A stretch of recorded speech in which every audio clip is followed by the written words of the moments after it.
been told to let go, but no one told you how.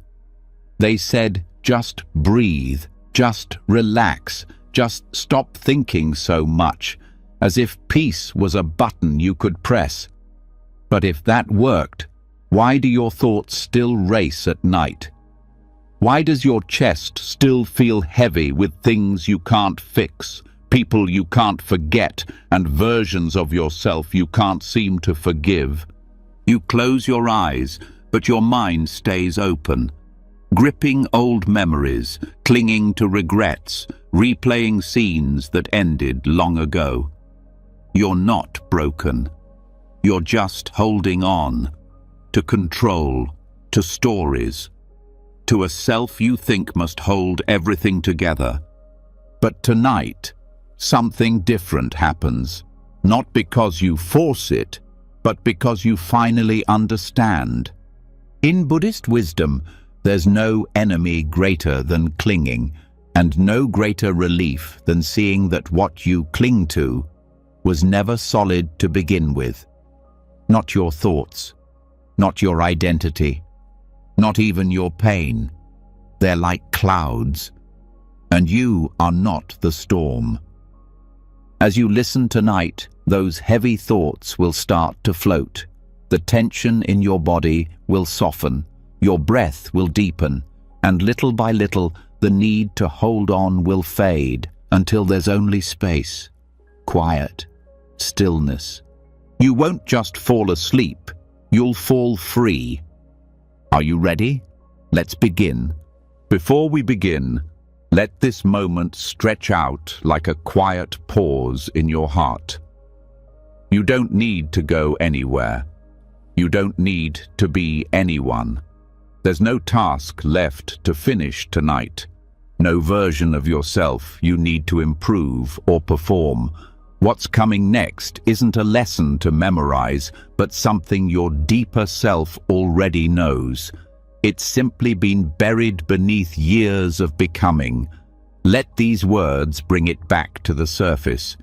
Buddhist teachings speak of fetters, mental chains that keep us tied to suffering, not with locks or loud noise, but with subtle attachments that are easy to miss because they feel so normal. The most quiet ones, the ones we barely notice, are often the strongest.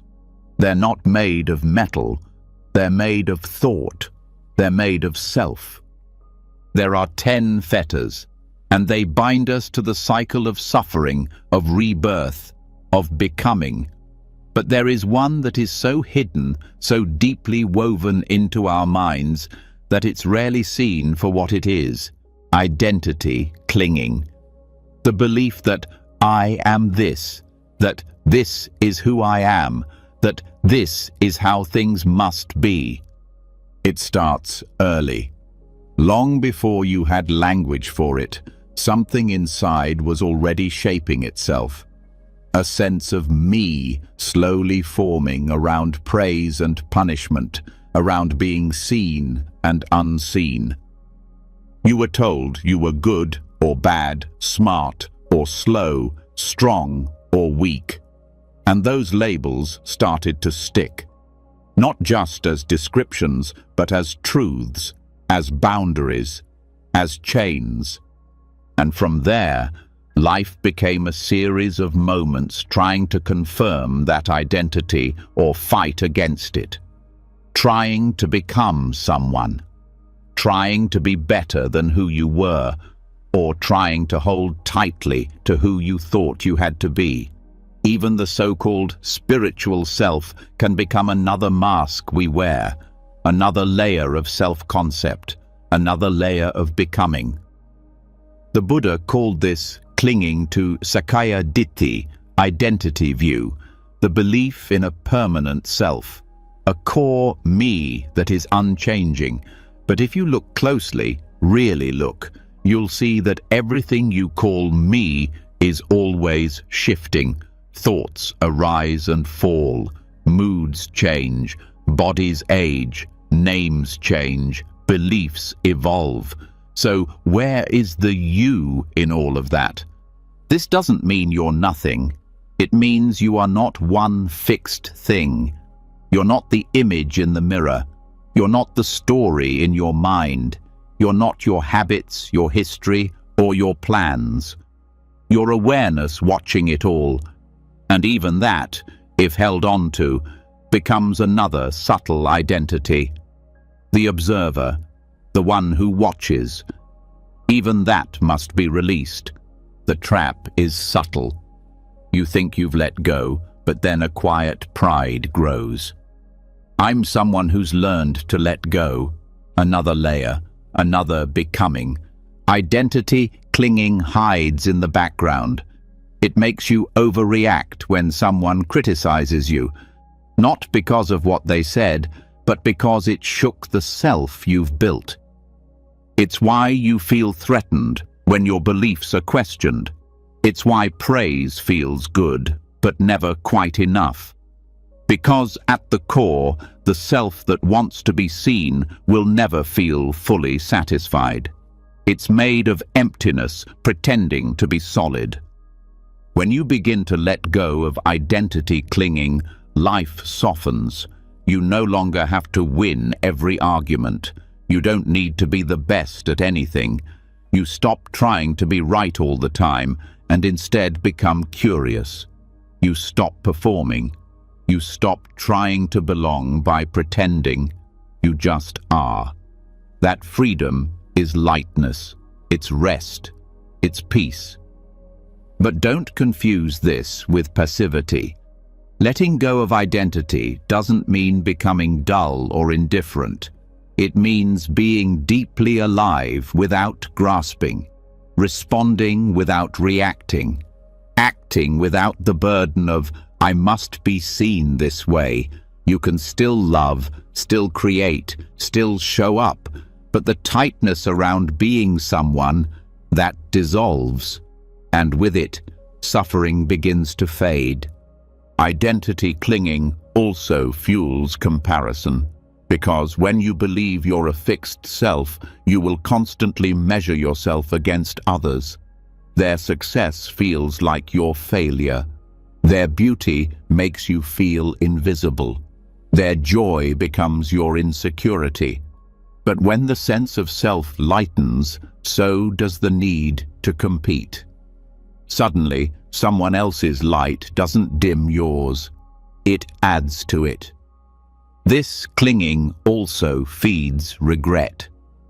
The idea that I should have been different, it holds you in stories that can't be rewritten. But when identity softens, you begin to see that even the past wasn't as fixed as you thought. You were changing even then. You're not the same person who made that mistake. That person existed, and now they don't. Just like every moment, gone as soon as it arrives. You also start to see that the person you're trying to become doesn't exist either. The future self, wiser, calmer, more successful, is only an image, a mental movie. And just like the past, it's always changing. Clinging to becoming keeps you from fully resting in the present. And this moment, this breath, is the only place peace lives. Even suffering becomes more workable when you release identity. Pain still arises. But now it's not my pain or my problem. It's just pain. It's just sensation. It passes through you like wind through an open window. It doesn't define you. It doesn't mark you. It just is. Clinging to identity can also show up in subtle ways. In your roles. You think you are the helper, the strong one, the victim, the peacemaker. But those are just masks. Useful in some moments, harmful in others. When you cling to a role, you limit your response. You stop seeing clearly. You only act according to your script, not according to what this moment actually needs. To let go of identity is to let go of the need to be understood a certain way. It is to give up the constant project of self-maintenance. It's to stop asking the world to mirror back a version of you. Because you're no longer chasing a reflection, you're resting in what you've always been. Open, aware, and free. Letting go of identity also frees you from blame. When something bad happens, you don't need to find someone to blame, not even yourself, because it's no longer personal, it's just cause and effect. Conditions arising, there is space for compassion, for wise action, but not for tightness or shame. Many spiritual seekers fall into the trap of turning their journey into another identity. I am a meditator, I am a seeker, I am awakened. But each of these can become armor. Quiet ego, subtle clinging. Even your pain can become identity. I am the one who was hurt. And so you carry it longer than you need to. This doesn't mean denying what happened. It means not turning it into who you are. Because when you do, you give pain a permanent home. But pain wants to pass, and so does joy and everything else. Holding on turns passing clouds into permanent storms. Letting go also means allowing others to change. When we cling to our identity, we cling to others' identities too. We trap them in past versions of themselves. We judge them by one action. We keep their mistakes alive. But when you loosen identity, you give others room to grow. You see them freshly, moment by moment. And that's real love. Love without a story. This practice also softens fear. When you cling to a fixed self, death becomes terrifying, because it threatens the me you've built. But if there's no fixed self to lose, what is there to fear? Death becomes not an end, but a change in form, a return, a release. That's why letting go of identity is not cold. It's gentle. It's not about erasing yourself. It's about seeing clearly, about loosening the grip, about dropping the mask, not the heart. You become more connected, not less, more open, not numb, because now you're meeting life as it is, not through the filter of who you think you're supposed to be. So, how do we do this? Not through force, not by rejecting yourself, but by watching, by noticing, by sitting in stillness and observing how the sense of self arises and changes. Notice the voice in your mind that says, I am this, or I am not that. Watch how it shifts depending on the situation, the people, the mood. That fluidity is your clue. The self is not fixed, it's constructed. And what is constructed can be unconstructed. Meditation helps not because it makes you better, but because it shows you what's already true. Thoughts come and go.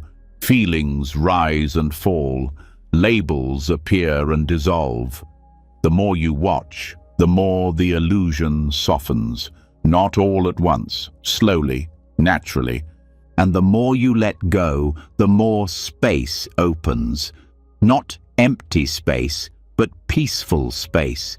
A space where you can breathe, where nothing has to happen, where you are enough, not because of who you are, but because you stopped needing to be anything. This is not about withdrawal, it's about wise engagement. You can still act in the world, still care, still create, but you do it with a light touch, without needing to prove, defend, or cling. You become like water, flowing, flexible, clear. Letting go of identity also frees your energy. So much of your effort goes into holding up the idea of you. What happens when that's not necessary? You relax, you come alive, you can laugh more easily, cry more freely, rest more deeply, because you are no longer at war with yourself. And that, right there, is the essence of this teaching. You are not a thing. You are a happening, a moment, a breath. There's nothing to defend, nothing to hold. And in that realization is the peace you've been chasing. Not because you became someone new, but because you finally stopped becoming. And so, when all clinging to self begins to loosen, when even the subtle idea of me no longer has the power to shape our thoughts, what remains? When identity dissolves like salt in water and nothing inside says, "This is who I am," there is a kind of silence. Not just the quiet of a calm room, but the stillness of the mind that no longer needs to become anything at all. But even here, something can remain, a final thread, the desire to transcend, the craving to awaken, a grasping not for status, not for ego, but for freedom itself. And that too must go. What we now touch is not ordinary release, it is the release without residue. Anupadisesa Nibbana. This is the deepest letting go, beyond even the desire to let go. It's not emotional detachment. It's not the escape of someone numbed by life.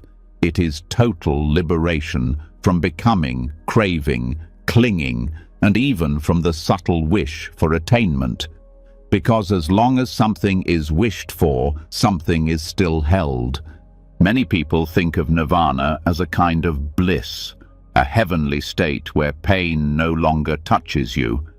But that idea is still built on wanting peace, wanting pleasure, wanting an outcome. But nirvana, in its final and most complete form, is the end of wanting anything at all. Not through suppression, but through understanding, a knowing so deep, so clear, that it sees through the entire structure of craving. Not only craving for material things, but craving for enlightenment, craving to be free, craving to arrive. This might seem confusing at first. How can the wish to be free be a trap? Isn't it natural to want liberation? Yes, it is. And in the beginning, that desire serves as a doorway. It pulls you into practice. It helps you endure discomfort. It keeps you on the path.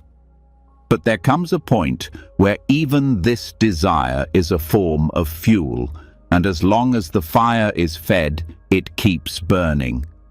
The craving to awaken can be noble, but it still binds you to the idea that there's something to reach, something to gain, some you that will one day arrive. And this is where the deeper work begins.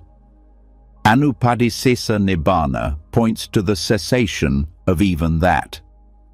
Not because it's wrong to seek awakening, but because true awakening includes the realization that there is nothing to attain, no one to attain it, and nowhere to arrive. Liberation is not something added to you. It's what remains when everything false falls away, including the one chasing it. This is not a mystical claim. It's a profound simplicity. In everyday life, you can already see hints of it. Think of the moments where you are fully present, not seeking, not resisting. No thought about before or after, no inner commentary. In those brief spaces, there's peace. Not because something was achieved, but because nothing was added. That stillness is a glimpse, but in full awakening, it is unbroken. It is no longer an experience, it is the end of needing experience, the ending of all needing. And this is why the teachings warn us not to mistake the path for the end. The Buddha spoke of two kinds of nirvana, one with residue, when awakening occurs but the body and mind still function, and one without residue, after the final death of an arahant, when there is no rebirth, no remainder, no holding, no fuel left for becoming. This second is anupadisesa nibbana. The mind has let go of everything, even itself. This is not annihilation, it's not nihilism, it's not the destruction of a soul, because in Buddhism there was never a soul to begin with. There was only movement, conditioned arising, appearances mistaken for a person. What ceases is not a being, but the illusion of being. And so the fear many people have when they hear this, that they will disappear, is based on a misunderstanding. What disappears is delusion, what ceases is suffering, and the beauty of this teaching is that it doesn't demand belief. It asks for direct seeing. Start right where you are. Notice how even spiritual effort can become a weight, how the desire to progress turns into anxiety, how you might think, I should be further along. Why am I still stuck? All of these thoughts are built on becoming, the mind that always says, I'm not there yet. But what if you stopped? Not out of laziness, but out of deep trust. Trust that you don't need to build a better self. You need to see through the idea of self altogether. The work is not about polishing the mirror. It's about realizing the reflection isn't real. And the more you look, the more clearly that becomes. You start to see that every effort to fix yourself reinforces the belief that you are broken. But you were never broken, just misidentified. Even effort itself can become a clinging. This doesn't mean give up. It means shift how you practice. Stop chasing states. Stop comparing progress. Return to silence, to stillness, to awareness without commentary. Allow the mind to settle without grasping at peace. Let peace come, not as something gained, but as the natural result of no longer resisting. This is why many advanced practitioners say the path becomes more about subtraction than addition. In the beginning, we learn techniques, frameworks, and discipline. These are helpful. They bring clarity. But eventually, even those are released, like climbing a mountain and dropping your tools once you reach the summit. They served their purpose, but to keep carrying them would be unnecessary. The Buddha once said, the Dhamma is like a raft. You use it to cross the river. But once you've crossed, you don't strap the raft to your back and carry it through the forest. That would be foolish. In the same way, even the most sacred practices are eventually let go. Not with disrespect, but with understanding. They were never the goal, they were the means. What remains is silence. Not the absence of sound, the absence of disturbance. A mind that no longer shakes in the wind. A heart that doesn't contract around gain or loss. This is what the texts mean when they describe Nibbana as the unconditioned. Everything else is conditioned, dependent on causes. But the cessation of craving is not a result in the usual sense. It's what's revealed when all causes for suffering end. In everyday language, this can be hard to grasp, but in practice, you can taste it. When you stop chasing experience, even for a moment, there's a quiet clarity. When you stop needing to know, to be right, to defend your view, something softens. When you stop seeking meaning in identity or future rewards, you become present in a way that feels effortless. That presence is the beginning of release. And yet, the ego is clever. It can turn even non-seeking into a new identity, a new goal, a new project. Now, I will be the one who doesn't cling. And so we cling to non-clinging, crave non-craving. Chase the end of chasing. It's subtle, but it's still becoming. The only way through is to let awareness deepen without ownership. Let insight arise without claiming it. Let peace come without making it yours. When something shifts inside, don't say, "I am more awake." Say nothing. Let the process unfold without grabbing it. The moment you name it, you've frozen it. You've made it into something separate. That's the moment to let go again. There's also a tendency to seek permanent safety. The mind wants something it can hold on to forever. It wants nibbana to be a kind of heaven, a place of eternal light and bliss. But that's just more conditioned thinking. The real freedom lies in the absence of needing permanence. When nothing needs to last, every moment is free. And perhaps the most radical part of this teaching is that even the concept of freedom is surrendered. Not that you become trapped again, but that the very need to define things as free or not free fades away. There's no more measuring, no more checking, no more tracking progress, just a natural ease. The path has ended not because it stopped, but because the walker disappeared. This is not something to be forced. The mind that's still entangled will try to rush. It will want instant awakening. But there is no instant here. Time itself becomes a story. Awakening is not about a future moment. It's about the falling away of the belief in time altogether. In this, the mind rests deeply, fully. So when you hear that anupadisesa nibbana is the end of the path, know this. It's not the end in the way the mind imagines. It's not the end of being alive or feeling joy or participating in life.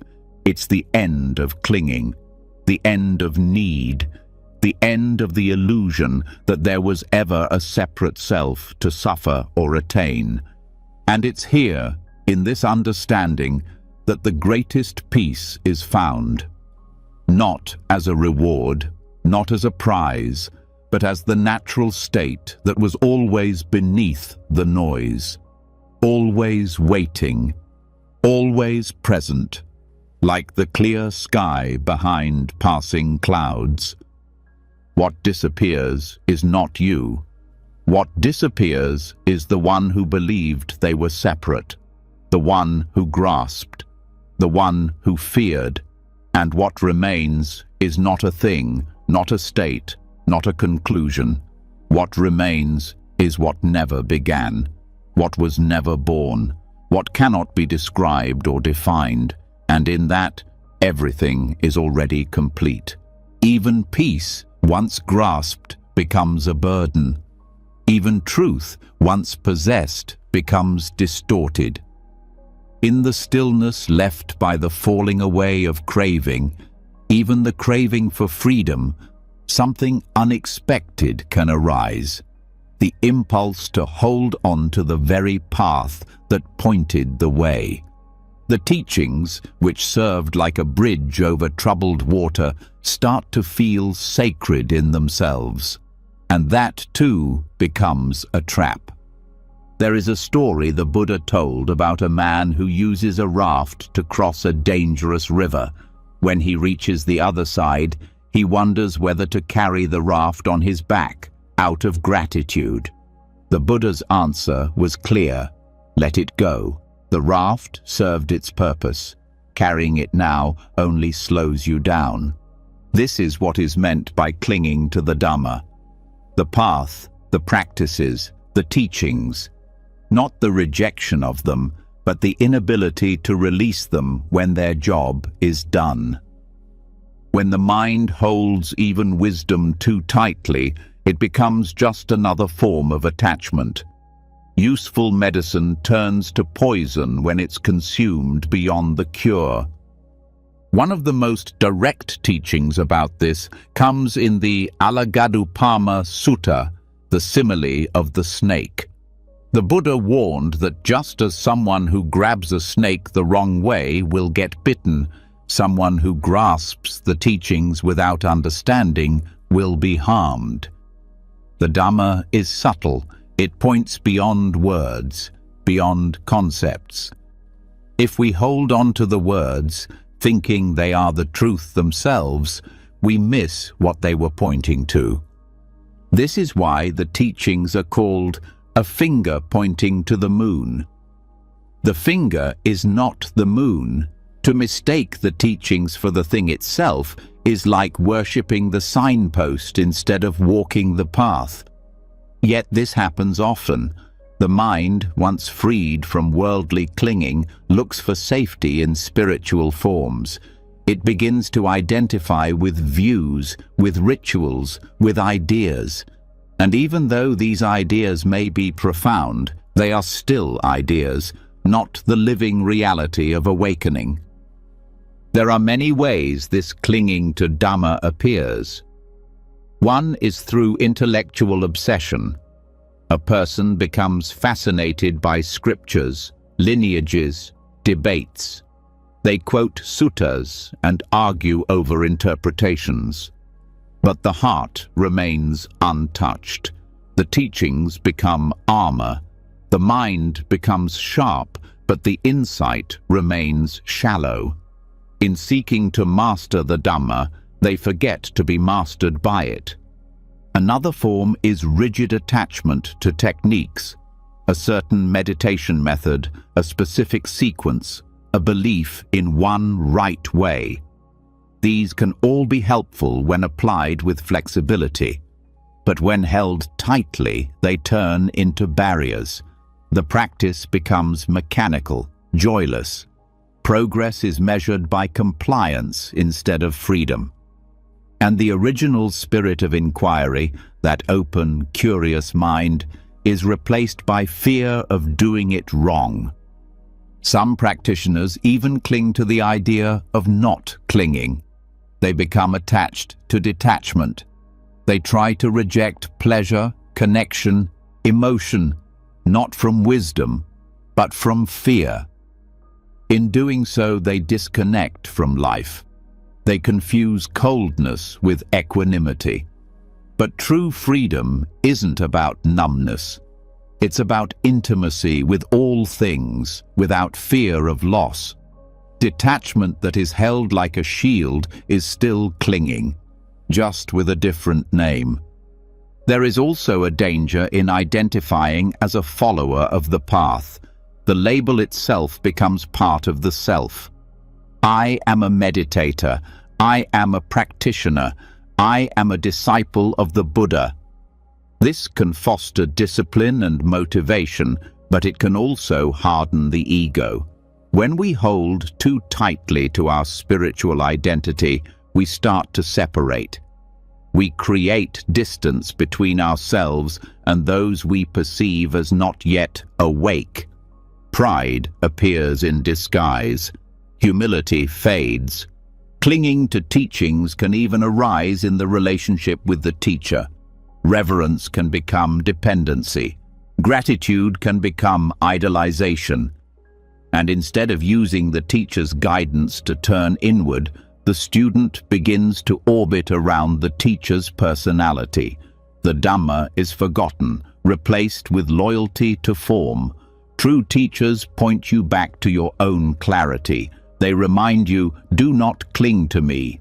Do not build another self around devotion. This clinging can also hide in the desire for certainty. The teachings provide structure, answers, a way of understanding the world.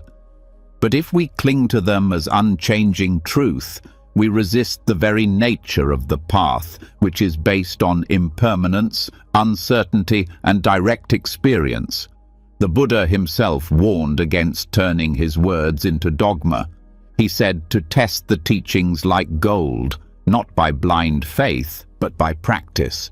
And still, the mind loves to hold on to views, even views about non-self, emptiness, and impermanence. The teachings point to freedom, but they are not the freedom itself. They are strategies, tools, skillful means. The moment we believe the Dhamma is a fixed truth, we stop looking, we start defending, and we lose the spirit of the path, which is to know for yourself, directly, in silence, in stillness. To be clear, the Dhamma is not the problem. The problem is how the mind uses it. When the teachings are used with wisdom, they guide us. When they are grasped with ego, they bind us. The same fire that warms can burn if mishandled. That's why the Buddha emphasized right view, not rigid view. Right view is a starting point, not an end point. It is meant to be seen through like a window, not worshipped like a wall. Even the most beautiful teachings, compassion, mindfulness, liberation, can become ornaments if we're not careful, worn like badges, repeated like mantras, but never felt deeply, never lived. And this is the key. The Dhamma is not meant to be admired. It's meant to be embodied. The words are there to help you see. Once you see, the words fall away. This is why silence becomes so important in the later stages of the path. Not as absence, but as maturity. A silence that isn't empty. It's full of understanding. When insight deepens, the need to speak about it fades. The mind stops needing to name things. It trusts direct experience. It rests in knowing without clinging to knowledge. In this silence, even the Dhamma dissolves, not in disrespect, but in fulfillment. The teachings dissolve the way a map dissolves when the terrain is fully known. No more pointing, no more seeking, just the simplicity of presence. The body breathes, the heart opens, awareness remains, and there is no one left to hold it. And yet, life continues. Walking happens, speaking happens, eating, laughing, listening, all continue. But the clinging is gone.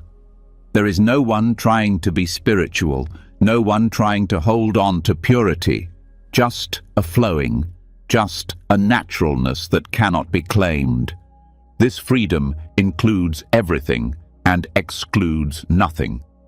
It doesn't reject teachings, but it no longer clings to them.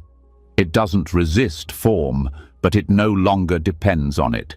It bows to the path and then steps off of it, not to leave the path behind, but because the path has become the ground. And still, there may be a pull, the old pattern of grasping, the desire to hold on to the stillness, the insight, the clarity. But even this can be seen, and when it's seen, it doesn't need to be fought. It simply fades. Again and again, the hand relaxes, the heart opens, the weight drops. The Buddha's words are not chains, they are keys, but the keys only work when they're used, not when they're framed and admired. Use them, trust them, but do not carry them once the door is open. Walk through, and do so lightly. In the end, freedom is not something we define. It is what remains when definition ends. And even the Dhamma, sacred, powerful, wise, must be surrendered in that final silence. That is not betrayal. That is completion. There's a tenderness to this. a humility. We see the effort, the striving, the learning, all of it, and bow, grateful, not clinging. The teachings brought us home, and now we simply rest there. No identity to hold, no future to chase, no truth to defend, no path to walk. Just this, always just this. And so, when even the teachings have been laid down, when the words that pointed the way are no longer needed, what else remains to be released? Often it's the most virtuous things that are hardest to let go of.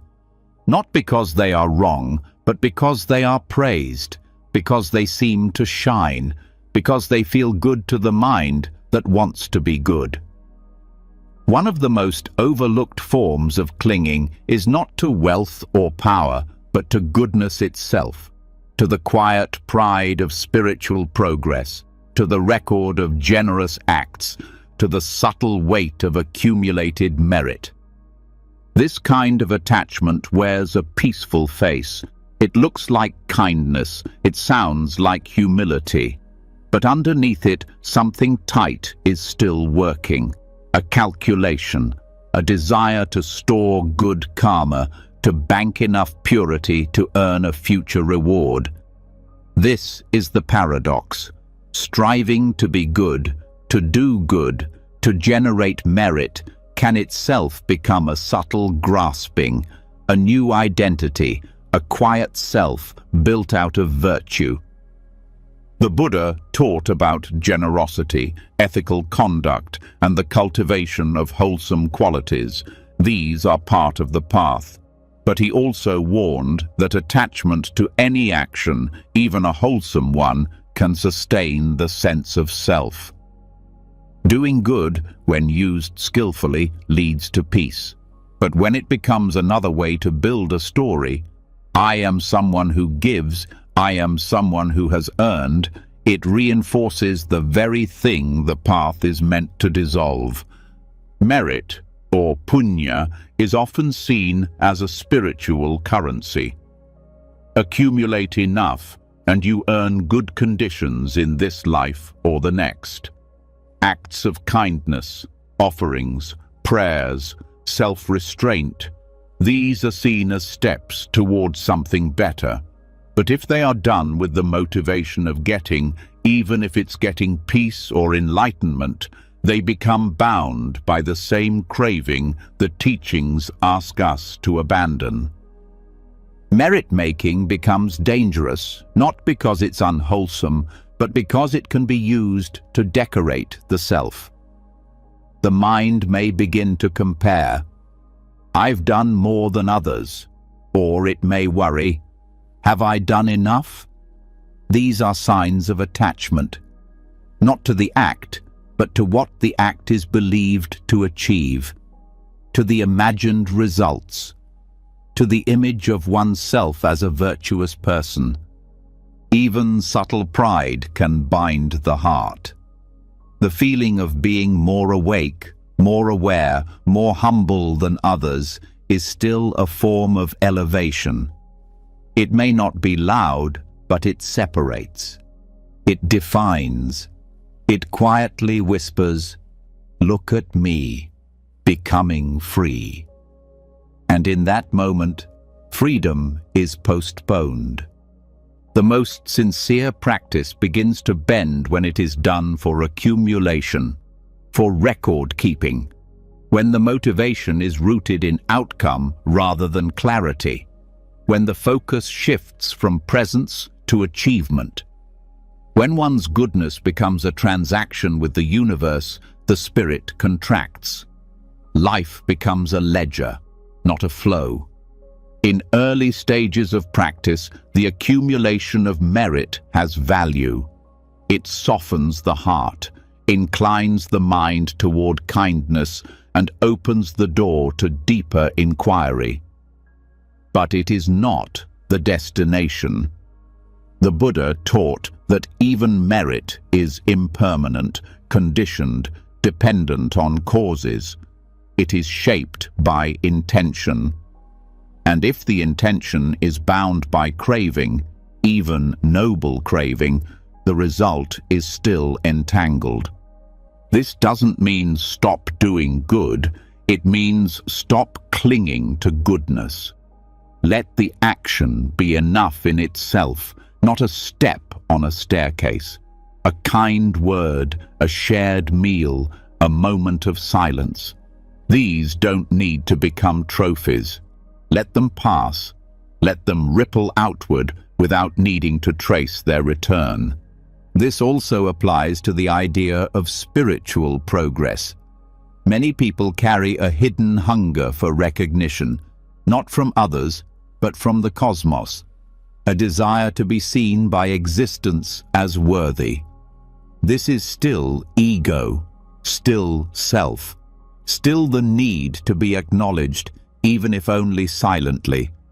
And so even acts of deep practice can become colored by this longing.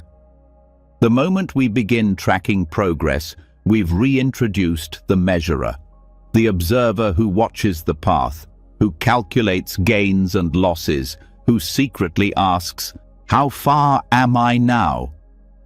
This watcher is the same mind that clings, the same self-view in disguise.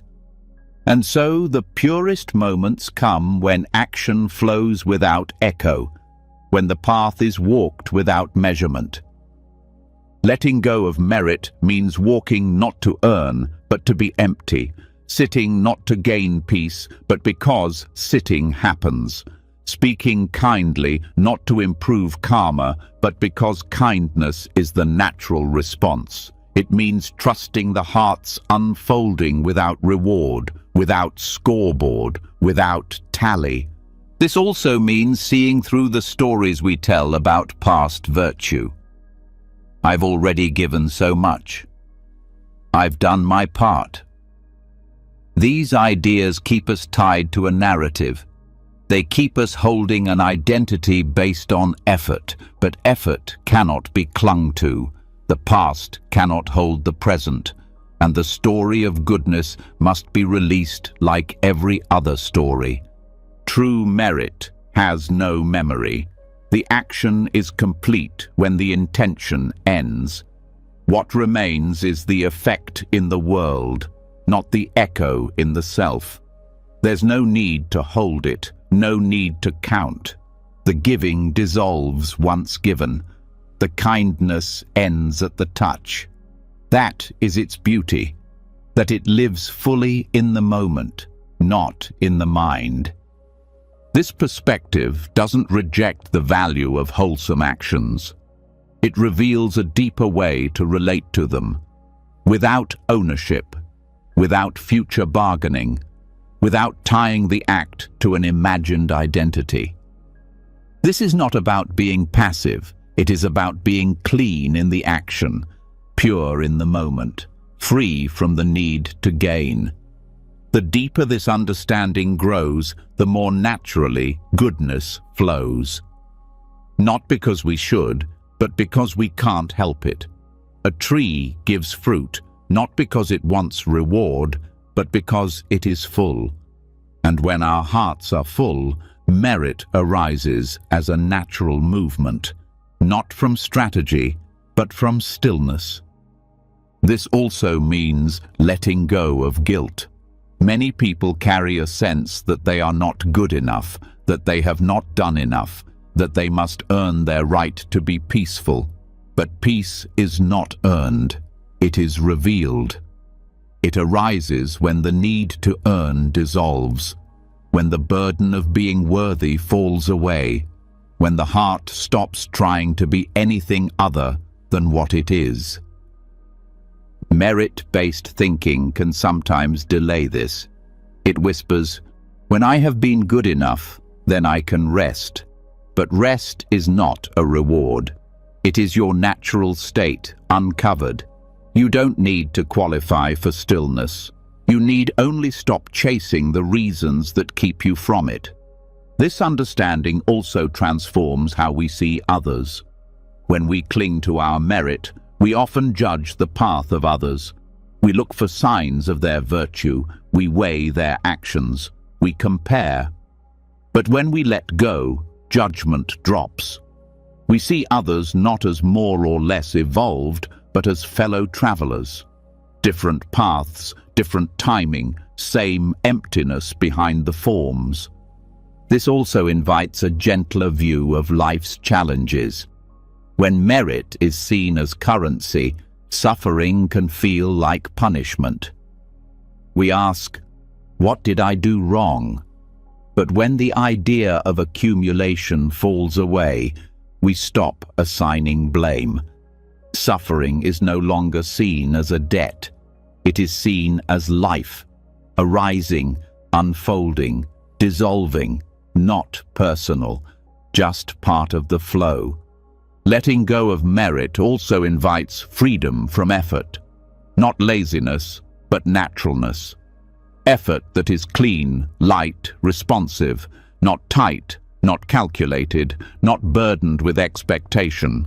We do what is needed, not for gain, but because it is clear, because it feels right, because the heart is open. The deepest peace arises when nothing is held. Not goodness, not accomplishment, not future reward. Even the wish to be remembered can soften. The fear of being forgotten dissolves when we are no longer trying to prove our worth. When we live fully in presence, there's no need to be written into history.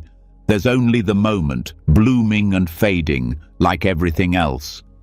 This letting go is not a rejection of beauty. It is the release of ownership. The sunrise is still beautiful, even if we don't paint it. A life can be deeply meaningful, even if it leaves no monument. Merit is like fragrance, real, but not something to carry. It passes through, it touches others, and it fades. And when it fades, something quieter remains. Not emptiness in the hollow sense, but spaciousness. A field where action arises without force, where life moves without being pushed, where goodness flows without needing to be called good. This is what the Buddha pointed to when he spoke of the highest kind of giving. Giving without thought of self, other, or gift. The action is done, and that's the end.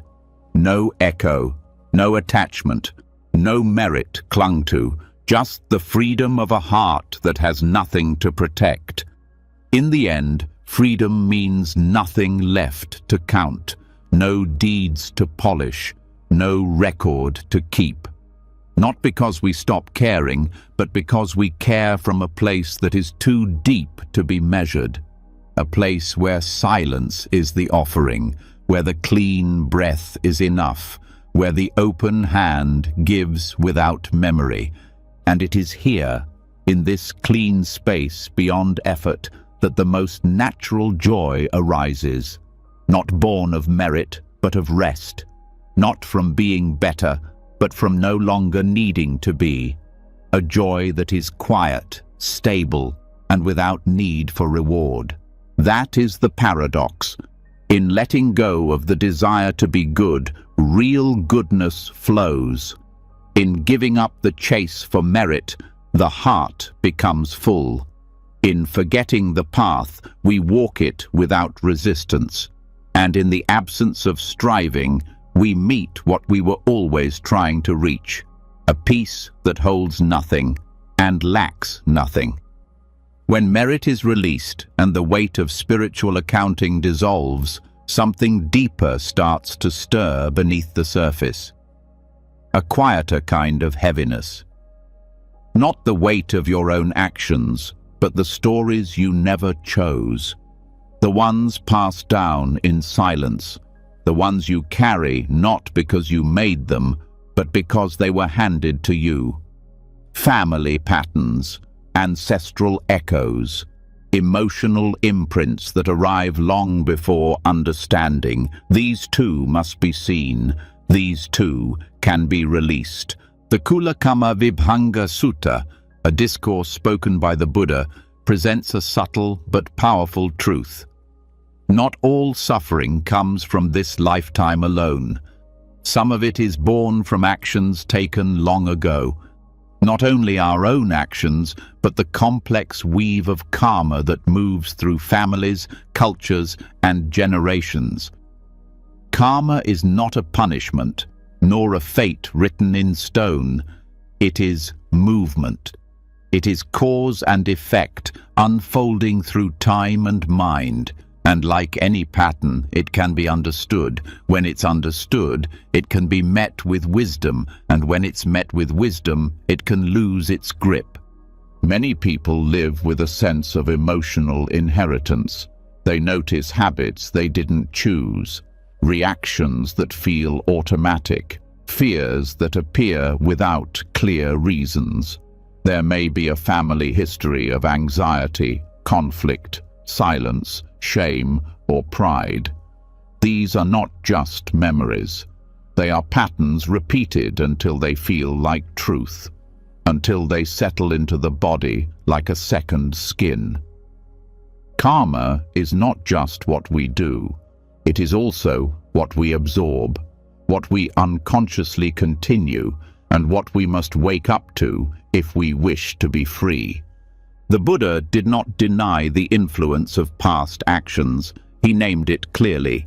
He explained that beings are born into different conditions, ease or hardship, health or illness, intelligence or confusion, because of actions committed in previous lives. But he also made something else very clear.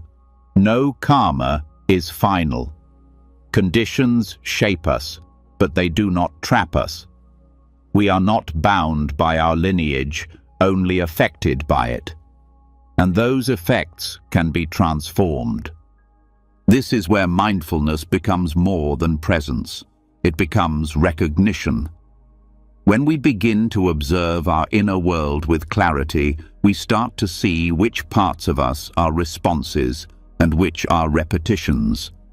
A reaction flares, and instead of being pulled into it, we ask, where did this begin? Is this mine, or is this inherited? Did I create this fear, or was I trained in it? Was this judgment born from experience, or handed down through belief? This inquiry isn't about blame. It's not about turning against our families or history. It's about softening the unconscious agreements we've been living under. Agreements to carry pain that isn't ours, agreements to repeat behavior that harms, agreements to define ourselves by the wounds of others. The moment we see them, we create space, and in that space there is choice. Karma loses power when it becomes conscious. What is unseen controls us. What is seen can be released. Even biological inheritance, though real, is only part of the story. What we call family karma often includes emotional silence, unspoken grief, fear of love, resistance to vulnerability, control disguised as care. These forms pass down not as rules, but as atmosphere. They train us through tone, through absence, through repetition, and until we pause and look directly, they become the script we perform without knowing. But seeing is not enough. The next step is responsibility, not for what happened, but for what we do with it now. It means honoring the pain we received without making it into our identity. It means holding the complexity of love and hurt without needing to simplify. It means forgiving not to excuse, but to let go of the desire for repayment. Forgiveness in this context is not passive. It's a radical act of untangling. This release also includes grief. Many people carry unresolved sorrow from what was missing. Care not given, connection not offered, trust broken. The mind may try to dismiss it with logic. They did their best. It wasn't that bad. but the body remembers, and healing requires feeling what was not felt. Not to dwell, but to digest, to let it pass through so it no longer defines the nervous system. Releasing ancestral karma also means softening our view of the past. Seeing our parents not just as parents, but as people, shaped by their own fears, their own inheritance, their own unmet needs. This doesn't erase harm, but it replaces the fixed image with a fuller picture. And when we stop expecting those who harmed us to also heal us, we reclaim our power. Healing becomes our responsibility, and that is the path to freedom. Sometimes what needs releasing is not pain, but protection.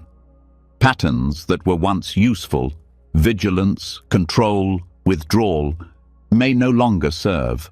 They helped us survive in environments that felt unsafe. But survival strategies become prisons when we don't update them. What protected the child may trap the adult. Mindfulness allows us to see when safety is no longer in danger and to loosen the armor that became unnecessary.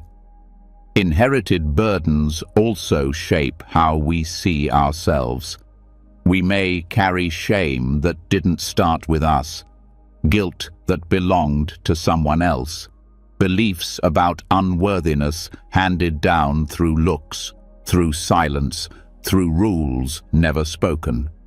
These hidden messages settle deep, but they are not truths. They are learned, and what is learned can be unlearned. The process of releasing doesn't mean we forget our roots. It means we stop being bound by them.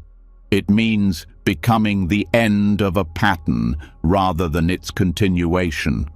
To do this, we must be willing to feel what our ancestors could not, to name what they could not name, to heal what they never had the space to touch.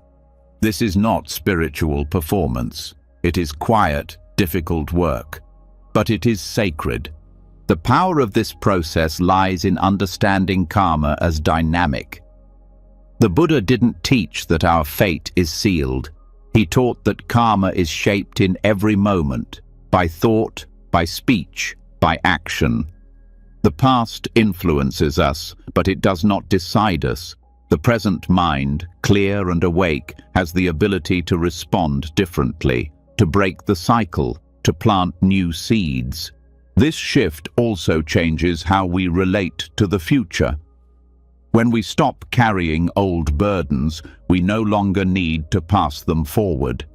We raise children with more presence, less projection. We speak with honesty instead of habit. We love without the weight of what was withheld from us.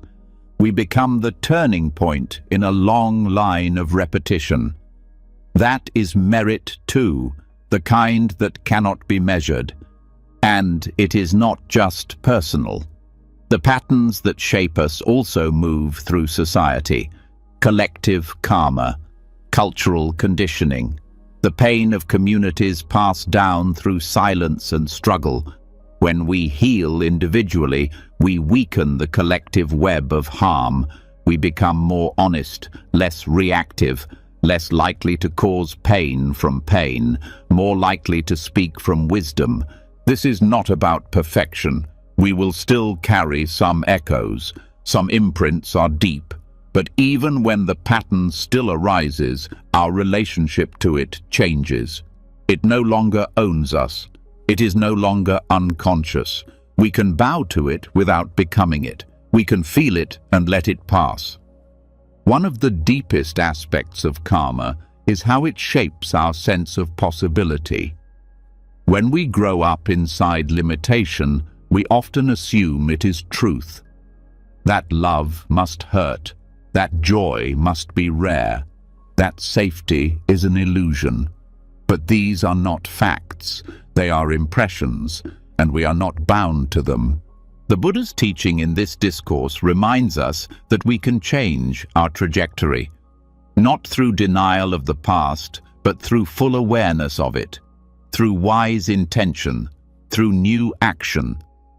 This is the empowerment the Dhamma offers, not to erase our history, but to free us from its chains.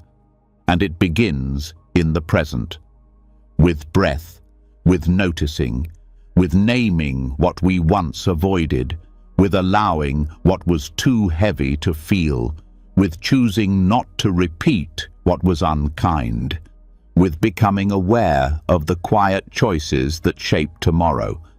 This is how karma changes, not through ceremony alone, but through clarity, through meeting life with the heart fully awake, through small, consistent shifts in how we respond, through the courage to stand still when the old pattern says, run, through the softness to stay open when the old pattern says, close. Each moment of awareness becomes a break in the chain. Each compassionate act, a new direction. Each truth spoken, a shift in the line. We don't have to do it all at once. We only have to begin. And as we do, we may find that what felt like burden slowly becomes blessing, that the weight we carried becomes the wisdom we offer, that what was passed down through pain can now be passed forward as peace. There is no need to fix the past, only to meet the present fully, to honor the pain without being defined by it, to thank the lessons without staying in their shadows, to hold the story with tenderness and then to set it down. And when we do, something quiet opens, a sense of spaciousness, not empty, but clean, a place where the future is no longer shaped by fear, a place where the past is no longer running the show, a place where presence becomes home. This is the gift of release, not forgetting, not pretending, but the deep knowing that we are no longer bound, that we have seen and felt and softened, that we have broken the cycle with clarity, that we carry love, not pain, that we remember with peace, not burden, and that from this place the path continues, lighter, clearer, and truly free. After releasing the weight of generational pain and stepping out of inherited stories, what begins to reveal itself is not only clarity, but spaciousness. In that space, something subtle remains, something that still feels like you.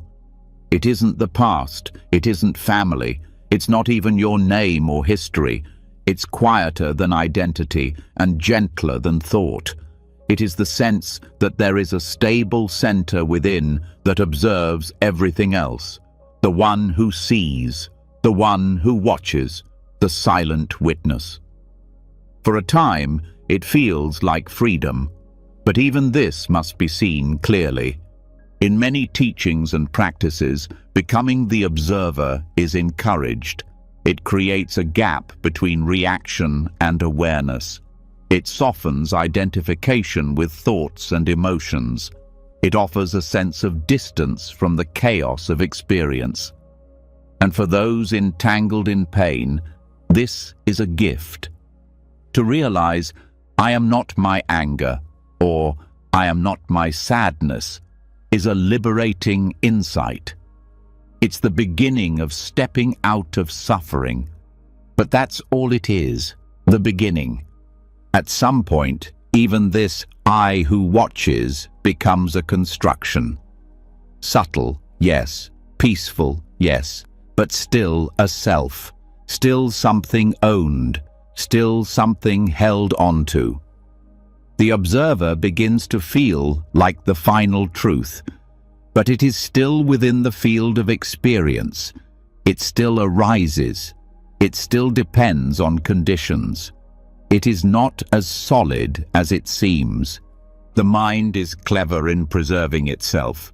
After letting go of roles, beliefs, stories, and even the idea of self, it will take refuge in what feels formless.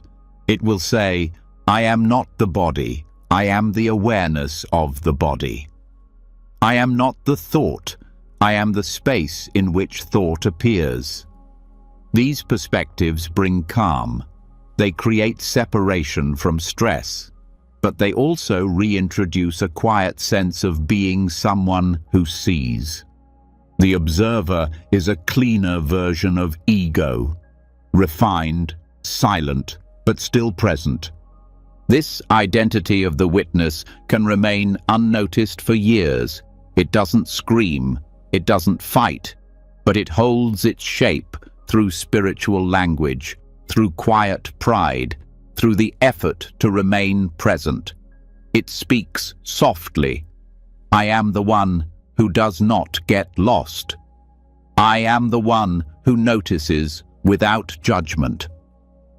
These thoughts are subtle self-definitions. They divide experience into observer and observed. And where there is division, there is still clinging. True non-duality requires that even this line dissolves, not just the surface, but the subtle structure underneath. The idea that there is a center within awareness must be questioned, not denied, not rejected, but looked at with deep honesty. Where is this witness located? What shape does it have? When does it arise? If it can be found, if it can be described, then it too is part of the arising, not outside of it. The practice then becomes even more quiet. It is not about resting in the observer. It is about noticing that the observer also comes and goes. There are moments of intense clarity, and there are moments of total forgetting. If the observer were truly permanent, it would never leave. But it does. It fades when attention is pulled. It returns when the mind is steady. It changes depending on awareness. This means it is not ultimate. What happens when the observer is released? Experience remains. Sound, sight, sensation, thought, all still happen, but there is no longer a someone watching. Awareness is not missing, but there is no longer a sense of ownership within it. It is not being done by anyone. It is not being directed or claimed. It simply is. This dissolving is not annihilation. It is intimacy. Without the watcher, the division disappears. There is no space between awareness and what is seen. There is no distance between self and world. Experience unfolds with no reference point. The boundary falls, and what's left is full inclusion. There is often fear around letting go of the observer. It feels like the last refuge, the final safe place. To let it dissolve can feel like disappearing. But what disappears is only the illusion of control. What vanishes is the idea of a stable core within the flow.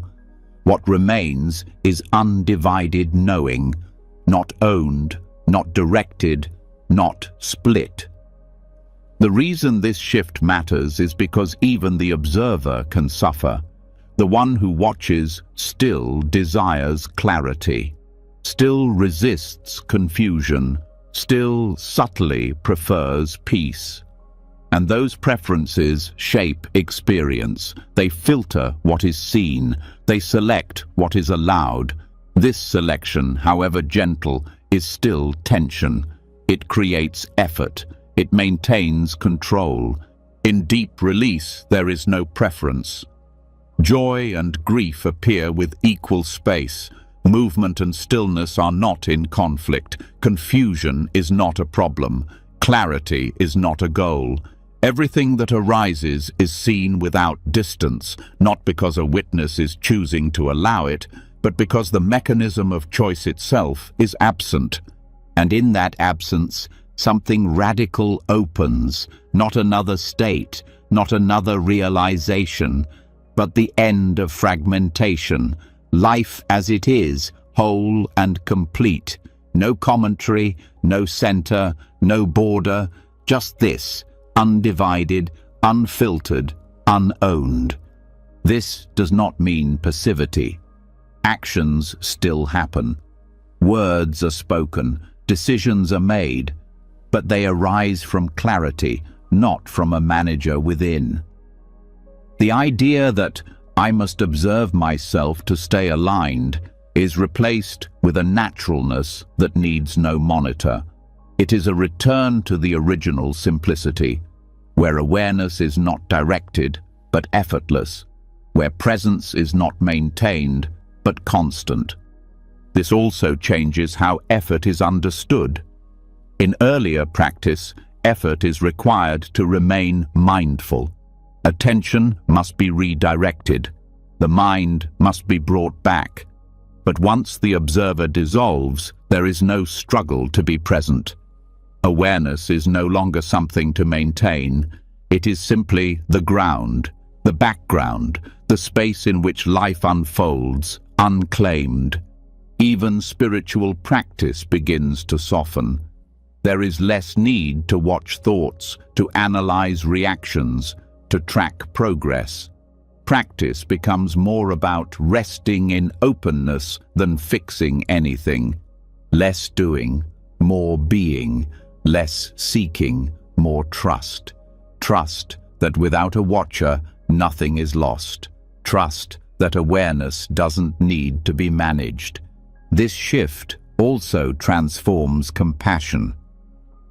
As long as there is an observer, compassion can remain conceptual. I see your pain. I choose to be kind. But when the observer dissolves, separation dissolves. Compassion is no longer a choice. It is the natural expression of no distance, of direct connection, of love without an observer. This intimacy with experience also includes the body.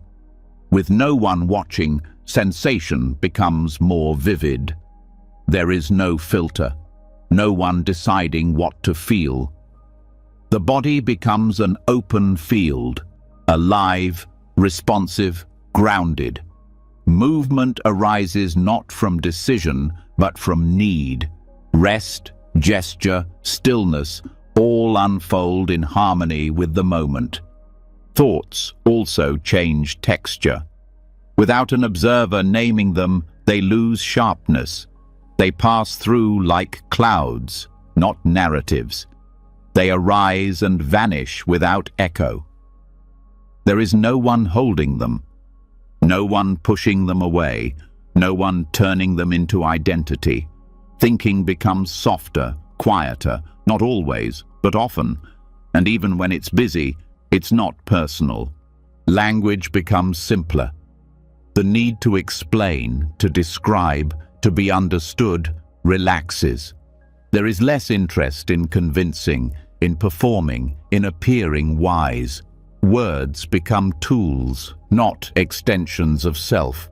Communication becomes clearer. There is no one inside trying to be heard. Just speech, offered freely. Relationships deepen too. Without a watcher managing interaction, there is more presence. Listening becomes whole. Eye contact becomes connection, not monitoring. Silence is no longer awkward. Boundaries arise naturally, not from calculation, but from direct knowing, from trust in what the moment calls for. This dissolving also touches memory. Without an observer cataloging experience, the need to remember everything fades. The past becomes lighter, less sticky, less personal.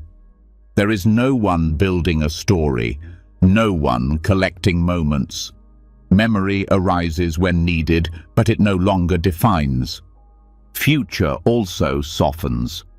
Planning happens when necessary, but it's not driven by control. There is less obsession with outcome, less anxiety about what will be. The observer who used to prepare, predict, and rehearse is no longer active, and so the mind relaxes. The heart opens. Life is lived in real time. Even suffering, when it arises, is met differently. Without an observer labeling it, pain is no longer a problem. It is sensation. It is emotion. It is energy. It moves. It shifts. It's not resisted. It's not owned.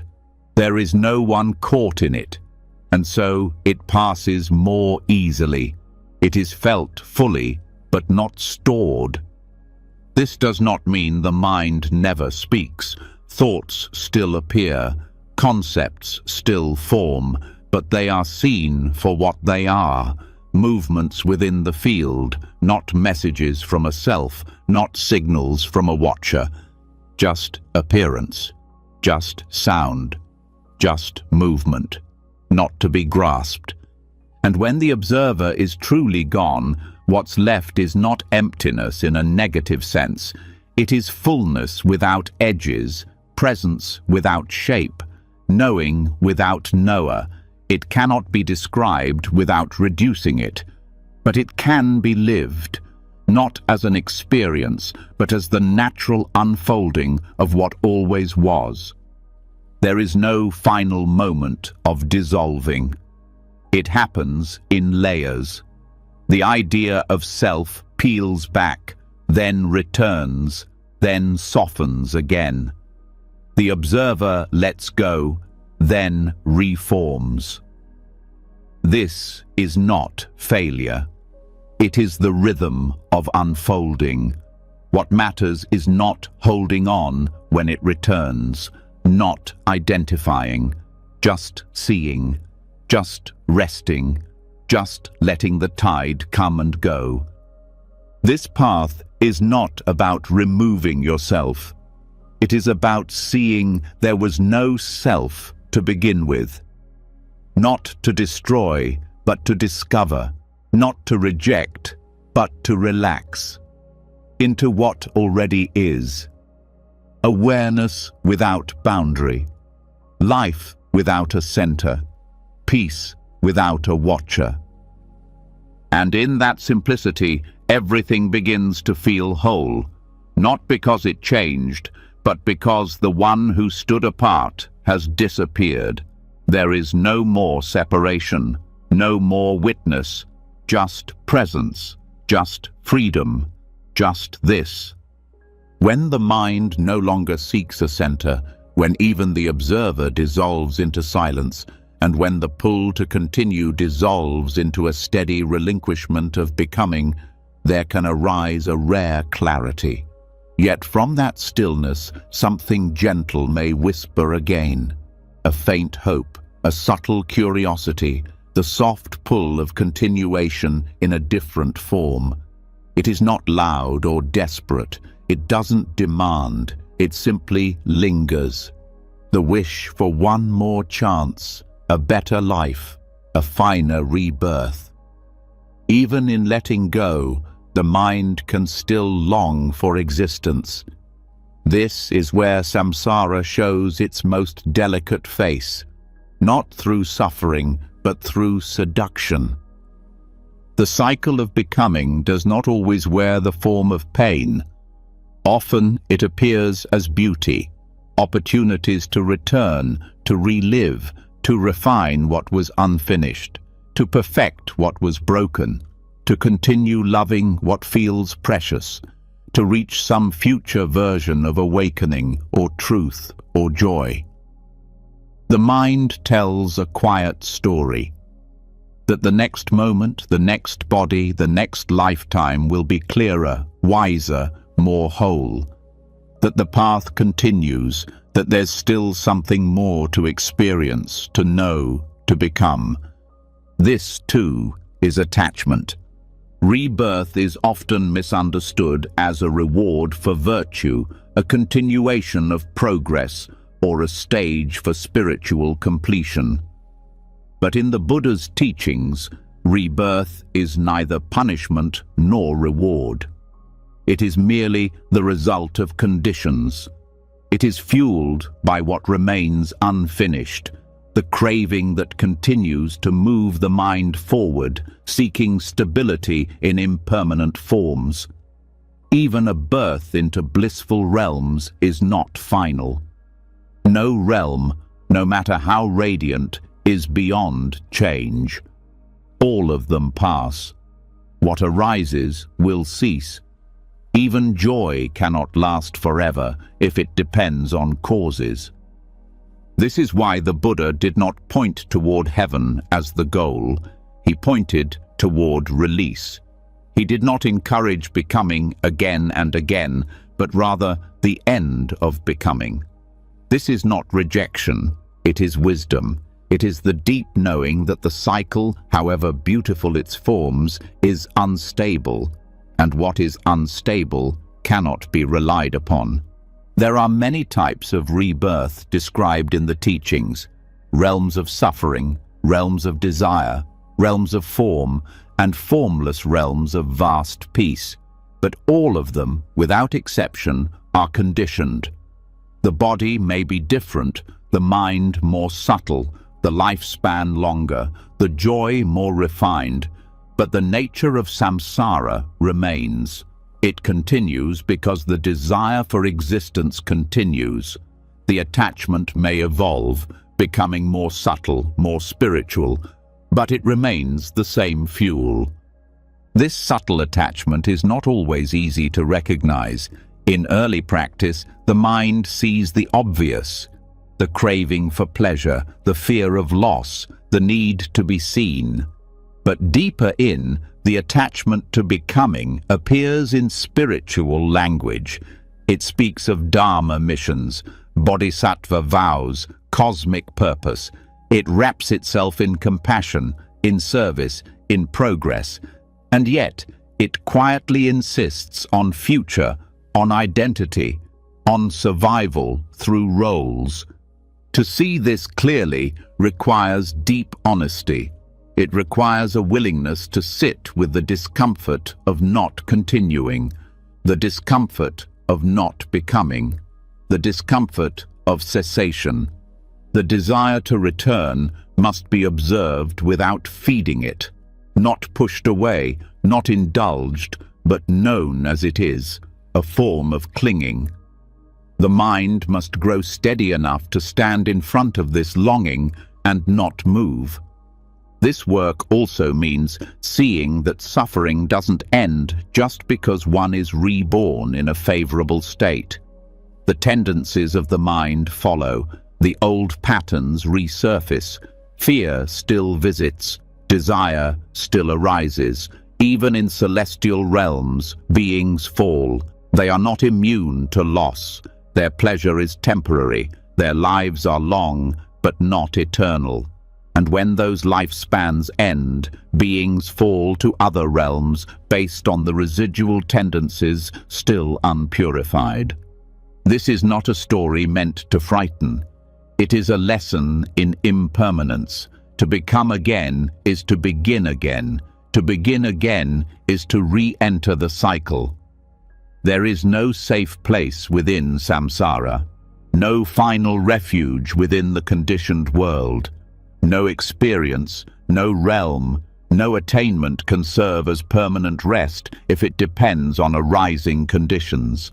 The craving for rebirth also hides in the wish to leave a legacy, to be remembered, to continue through influence, teachings, creations, or lineages. But even this desire must be seen clearly. Legacy is a kind of echo, a lingering form of self, a soft craving to leave a mark. But all marks fade, all echoes disappear, all stories eventually dissolve. Releasing this longing is not despair, It is freedom from needing continuity to feel complete. Letting go of rebirth also brings up fear. Fear of disappearing, of being nothing, of losing awareness. But the Buddha never taught that release meant annihilation. He taught that what ceases is clinging, what ends is suffering. The fear of not existing is based on the belief in a self that exists. When that belief fades, the fear fades with it. Awareness is not destroyed. The compulsion to become is what falls away. There is also a common view that awakening leads to rebirth in pure lands or luminous realms of enlightened beings. These ideas are often misunderstood as final destinations. But in the original teachings, full awakening ends the cycle altogether. No more arising, no more becoming, no more rebirth. Not because something is taken away, but because nothing remains that would continue. The mind no longer fuels the process. There is no thirst left to sustain it. The practice of renunciation, then, is not about turning away from joy or from life. It is about no longer needing it to feel whole. It is about seeing clearly that peace cannot come from what changes. That true security is found only in what does not depend on time, form, or continuity. That kind of peace is not built, it is uncovered. When the craving to become is gone, what remains is stable, untouched, free. This path also asks for subtle patience. The craving for rebirth may not vanish in a single moment. It may return in different forms. It may appear as service, as hope, as longing for another chance. But each time it arises, it can be seen more clearly, not judged, not indulged, just gently released. Again and again, the hand that reaches can open. The teachings also offer a powerful reflection. Birth leads to death. Wherever there is becoming, there will be aging, loss, and ending. This is not negativity. It is the deepest honesty. And when this is accepted fully, the mind begins to quiet. The need for stories fades. The desire for movement slows. The value of each moment increases, not because it must return, but because it need not. The Buddha's path invites a shift from narrative to presence, from future to now, from becoming to being, and then from being to the dissolving of even that, not through force, but through deep seeing, through no longer needing to be anything at all. This view also dissolves the trap of spiritual progression as identity. Many practitioners secretly imagine future lifetimes of increasing wisdom, higher forms, more refined minds. But this is just spiritualized becoming. The path is not about accumulating subtle selves. It is about releasing the compulsion to construct them at all. Even the desire to meet loved ones again, to return and finish karmic work, can be seen as gentle forms of clinging. Love does not need rebirth to be real. Completion does not require continuation. What is unfinished in one life does not need to be solved in another. Peace does not wait at the end of repetition. It waits in the end of craving. To see this is to realize the courage required for complete renunciation, not rejection of life, but the full willingness to not return, to let all formations pass, to let all names fade, to release the cycle, not because it is wrong, but because it cannot provide what does not end. This understanding softens ambition. It loosens the need to grow endlessly. It stops the pursuit of better versions. It ends the quiet hunger for one more try. And in that ending, a different kind of fullness arises, a stillness that needs nothing, a joy that isn't based on gain, a completeness that comes from not continuing. That is the heart of liberation, not existence refined, not rebirth perfected, but craving ended. No more seeds planted, no more roots clinging, no more becoming. And from that ground, action becomes effortless. Service becomes spontaneous. Compassion flows without identity. Life moves through form, but nothing claims it. There is no I that needs to return. Just presence doing what it does and passing like a breeze through a field. The ending of rebirth is not the end of aliveness. It is the end of ownership, the end of fuel, the end of cycles made by thirst. And in its place, stillness. In its place, peace. This is what the Buddha pointed to again and again, the path not of more life, but of no more clinging to life, the path not of endless rising, but of final rest. To walk this path is to let even the beautiful go, to stop hoping for better, to stop fearing endings, to rest finally in the deepest release. No more birth, no more becoming, no more return, just peace, simple, unshaken, free. When the fires cool and the mind stops grasping, a new depth of stillness begins to open. No longer reacting with craving or aversion, the heart begins to settle into subtler layers of perception. Experience becomes clearer, more vivid, more spacious. But within that clarity lies another hidden pull, one that does not burn hot like desire or sting sharp like anger. It comes softly, almost sweetly, the lure of beauty, the pleasure of stillness, the rapture of sensation that does not harm but still holds. This is not craving in its ordinary form. It is the kind that enters quietly, wearing robes of light and peace. And because it feels good, it often goes unnoticed. The danger of beauty is not that it exists, but that it can become another resting place for attachment. Not all clinging is violent or obvious. Some of it arises through appreciation.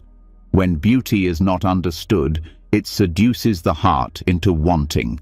Not wanting in the usual sense of possession, but in the form of prolonged attention, the desire for continuation, the wish for what is pleasant to remain, the subtle sense that the moment is not enough unless it stays. This kind of attachment can happen anywhere, toward people, places, music, even silence, but it becomes particularly potent in meditation. As concentration deepens, the body settles and the mind becomes unified. States of joy and rapture can arise. These states are often marked by warmth, brightness, or an intense feeling of pleasure flowing through the body. They are known as piti and sukha in the Buddhist tradition. And while they are wholesome and skillful to develop, they are not liberation. They are still formations, still impermanent, still not to be clung to. If a meditator is not careful, these states become the new goal. The practice becomes focused not on understanding, but on reproducing those feelings. Sessions are measured by whether the rapture returns. A silent craving forms around peace, around clarity, around inner beauty. This craving may feel harmless, even spiritual, but it binds the mind in the same way as grosser forms of desire. Beauty also captures through the senses in daily life. A face, a song, a natural scene. Even ideas can carry beauty, the beauty of elegant thought or of teachings that stir the heart. These encounters are not problematic until the mind begins to reach, until it assigns specialness, until it fears their loss. This reaching is what turns a passing moment into a fixed need, and that fixation, even when refined, is still bondage.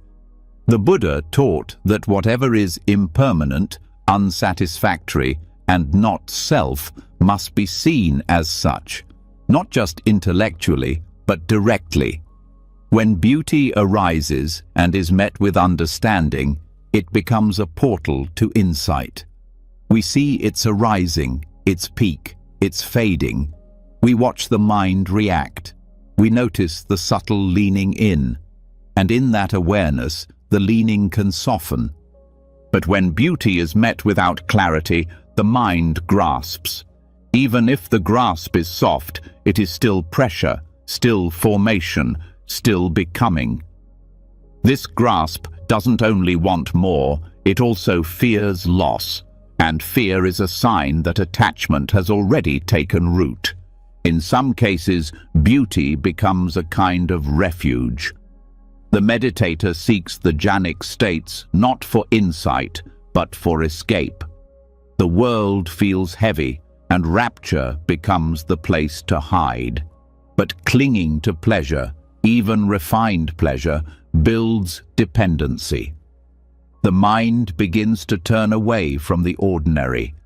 It becomes selective, only at ease in certain conditions. The natural flow of life, the full range of joy, pain, confusion, and clarity, feels intrusive. Practice becomes narrow. Letting go of sensory rapture does not mean rejecting it. It means meeting it fully, without making it into something personal, without building stories around it, without shaping identity from it. The state may arise. Let it. Enjoy its presence without owning it. When it fades, let it go without longing. This is how beauty is honored without becoming trapped by it. The danger also arises when beauty strengthens conceit. A practitioner may become identified with their ability to access deep states, with their capacity for calm or radiant experience. This identification reinforces the sense of self in subtle ways. It quietly says, "I am someone who has attained," and with that comes comparison, pride, subtle superiority, a craving not only for beauty, but for the image of being close to it. Clinging to beauty can also delay wisdom. Because rapture feels complete, the mind may lose interest in deeper inquiry.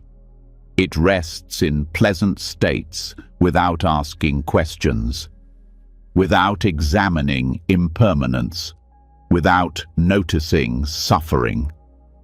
Insight practice requires movement beyond comfort. It demands the courage to sit with what is unstable, unsatisfying, and impersonal. Beauty, when grasped, can become a wall to that truth.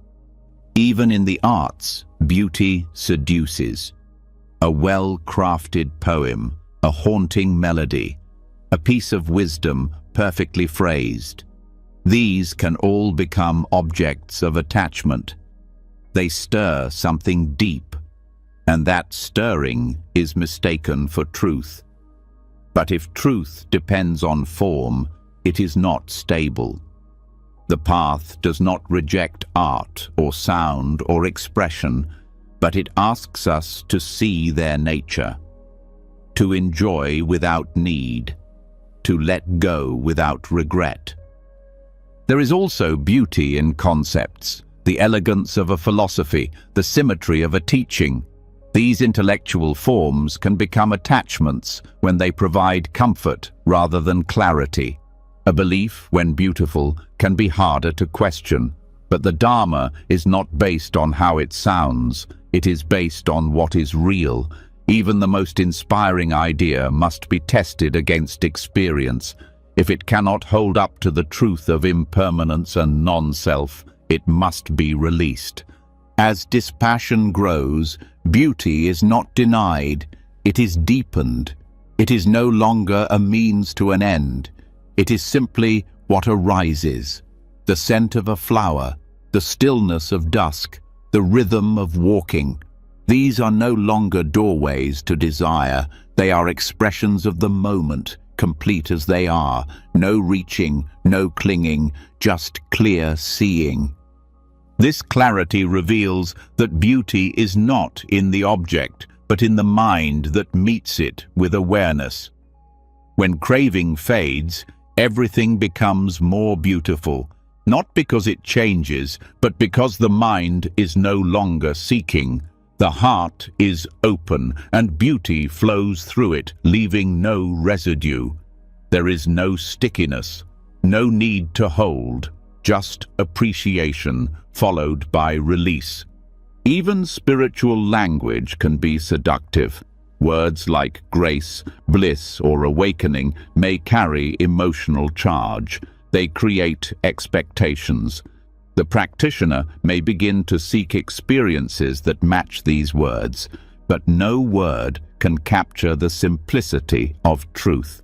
If we cling to how awakening is described, we may miss its presence. It is not always radiant. Often it is quiet. Often it feels like nothing special. The beauty we imagine is not always the peace we find. The practice, then, is to see the moment clearly, not for its decoration, but for its nature, not for its charm, but for its truth. The pleasant and the unpleasant are both part of this field, the beautiful and the painful, the still and the restless. When none are preferred, all can be known. Letting go of sensory rapture also requires attention to intention. Why are we seeking beauty?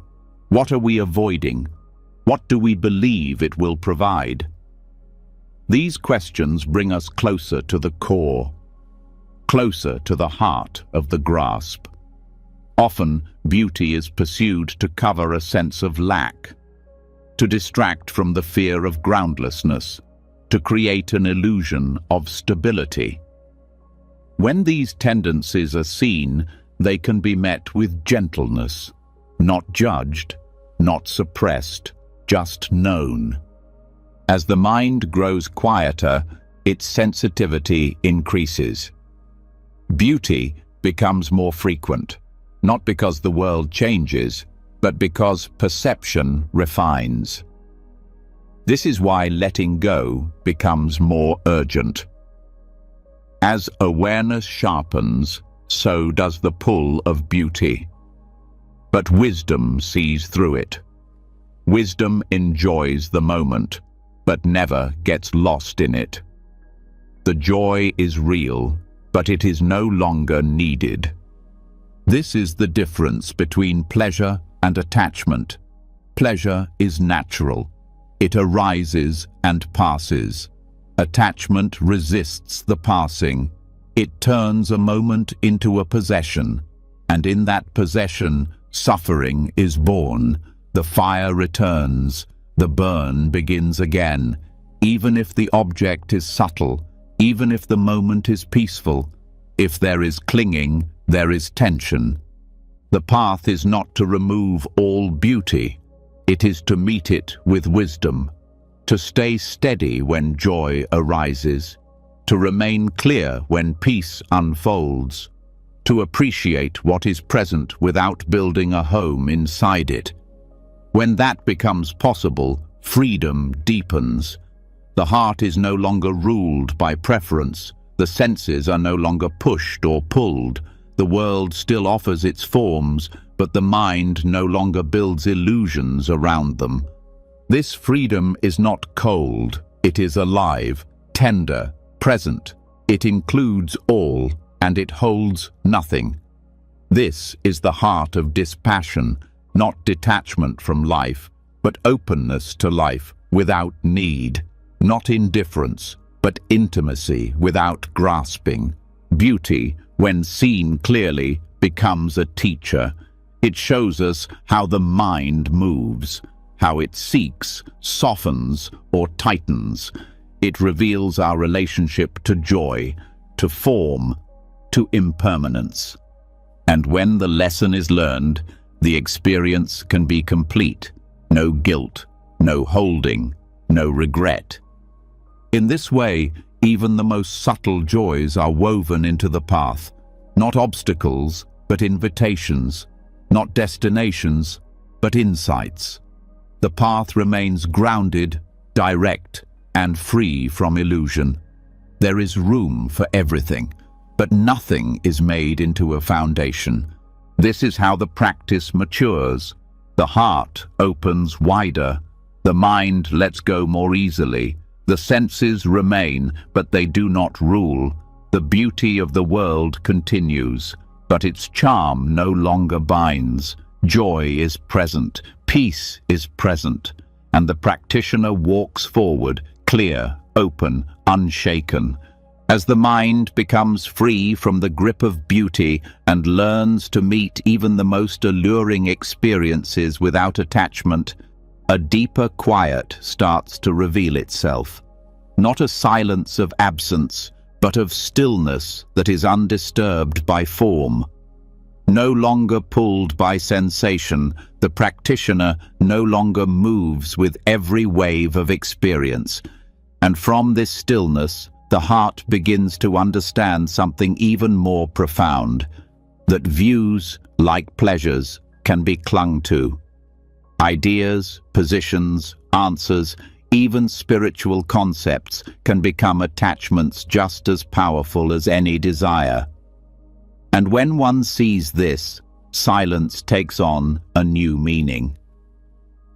In the Buddha's life, there were many moments when silence was his clearest teaching. He did not always answer.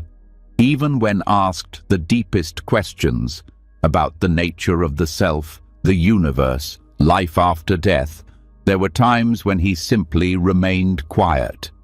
This was not out of confusion or evasion. It was a deliberate act of wisdom, a refusal to be pulled into speculation, into fixed positions, into the endless turning of concepts that do not lead to freedom. This kind of silence was known as noble silence. It was not avoidance, but clarity. The Buddha did not silence himself to protect a belief or to guard a mystery. He stayed silent because he saw that the questions themselves came from a place of grasping, a need to know, to define, to hold reality in a fixed way, and any answer would only feed that grasping. The silence was the answer. These metaphysical questions, often referred to as the unanswerables, were not denied. They were simply set aside as not useful. Whether the world is eternal or not, whether the self exists after death, whether the universe is finite or infinite, these were questions that the Buddha saw as irrelevant to the direct ending of suffering. To chase answers to these was to remain tangled in views, never arriving at peace. This silence points to a radical kind of freedom. Most people build their identities around what they believe, around answers, around knowledge, around the sense that they are right. To not hold a view, to not need to explain, to rest without position, this is a freedom that goes unnoticed by the world. But it is the very heart of liberation. The absence of the need to speak becomes a sign of the absence of clinging. This does not mean the Buddha never taught. He spoke when his words would help, when they would point directly to the ending of suffering. when they would open understanding rather than strengthen ego. But when a question came from the desire to grasp the ungraspable, he did not participate. He stayed quiet, and in that quiet, he revealed the futility of speculation. In today's world, silence is often misunderstood. It is seen as weakness, ignorance, or lack of commitment. But in the context of practice, silence becomes something else entirely. It becomes a mirror. It shows us what we are trying to hold, what we are unwilling to let go of. When we are met with silence, we must turn inward. We must examine the root of the question, the root of the need to know. Clinging to views is one of the most refined attachments.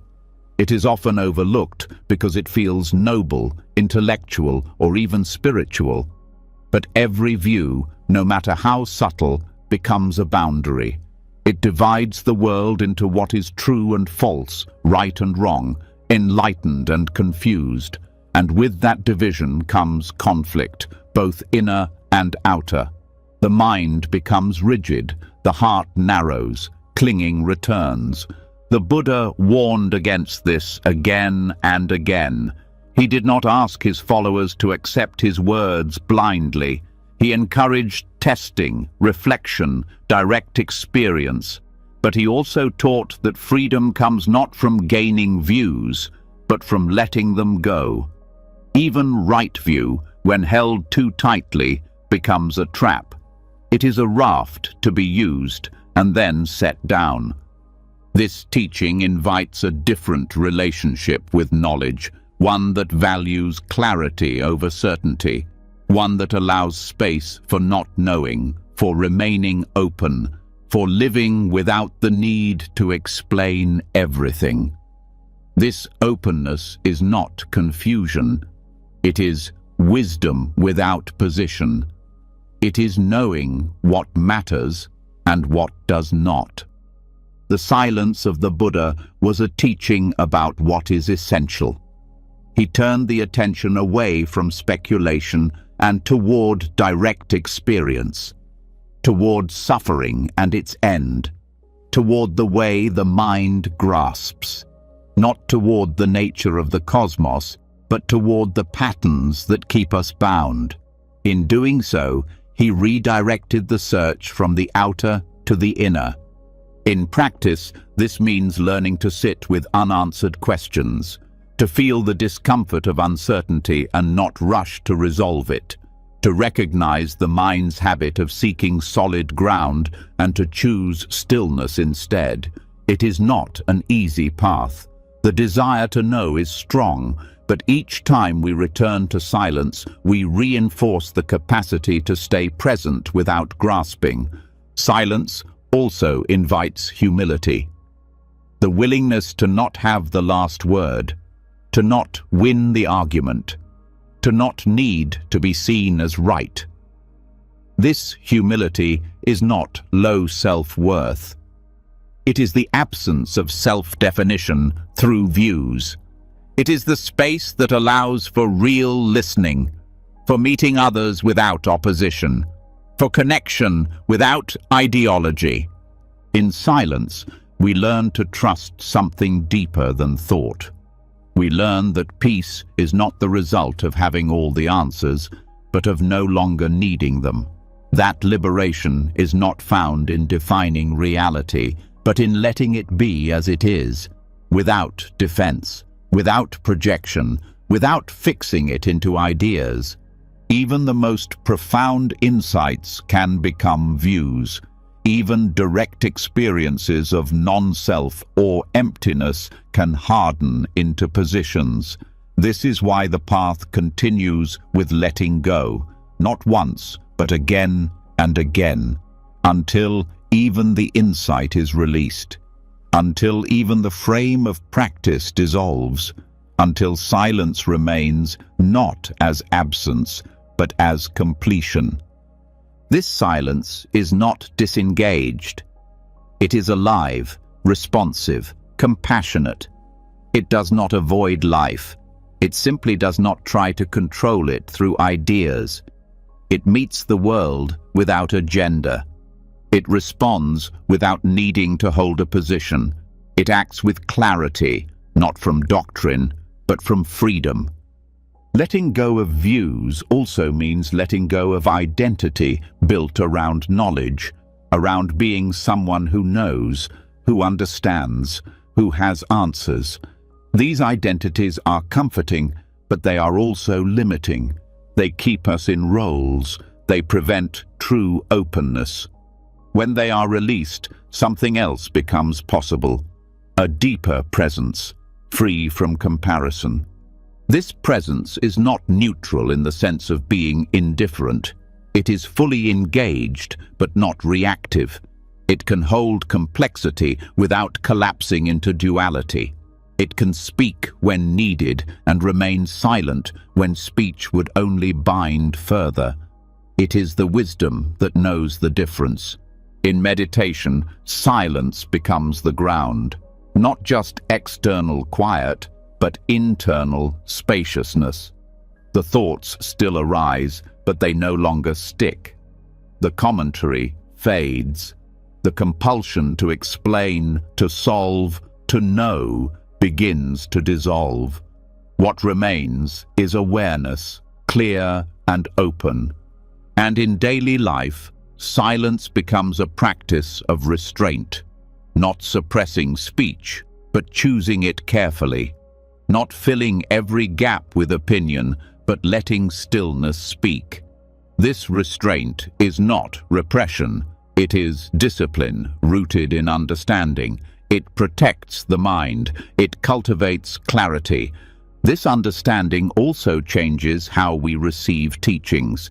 We no longer grasp at every word. We listen with curiosity, not desperation. We test what is useful and release what is not. We do not build towers of belief. We walk the path with open hands. Even the view that there is no self, if clung to, becomes self. It becomes a position, a banner, another identity. The Buddha pointed beyond all of it, not to another view, but to the freedom of no position. The end of all inner argument. The mind not needing to take sides. This is why silence is called noble, because it refuses to play the game of views. It does not seek to win. It does not need to be heard. It is not based in fear, but in understanding. It knows that peace comes not from being right, but from being free.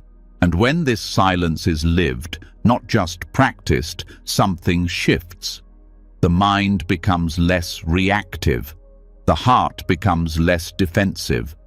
Relationships become less tense. The world becomes easier to move through. Not because it changes, but because we are no longer adding fire to it. Silence, then, is not the absence of thought. It is the absence of clinging to thought. It is the end of fighting with what is, the end of needing the last word, the end of making reality conform to our ideas. It is surrender, not in weakness, but in strength. In that surrender, life unfolds naturally. Words arise when needed. Actions follow clarity. Questions come and go. But the center remains quiet, not confused, not detached, just still, just open. This is the silence of the Buddha, a silence rooted in deep understanding, a silence that holds no view because it holds nothing, and in holding nothing, it holds everything.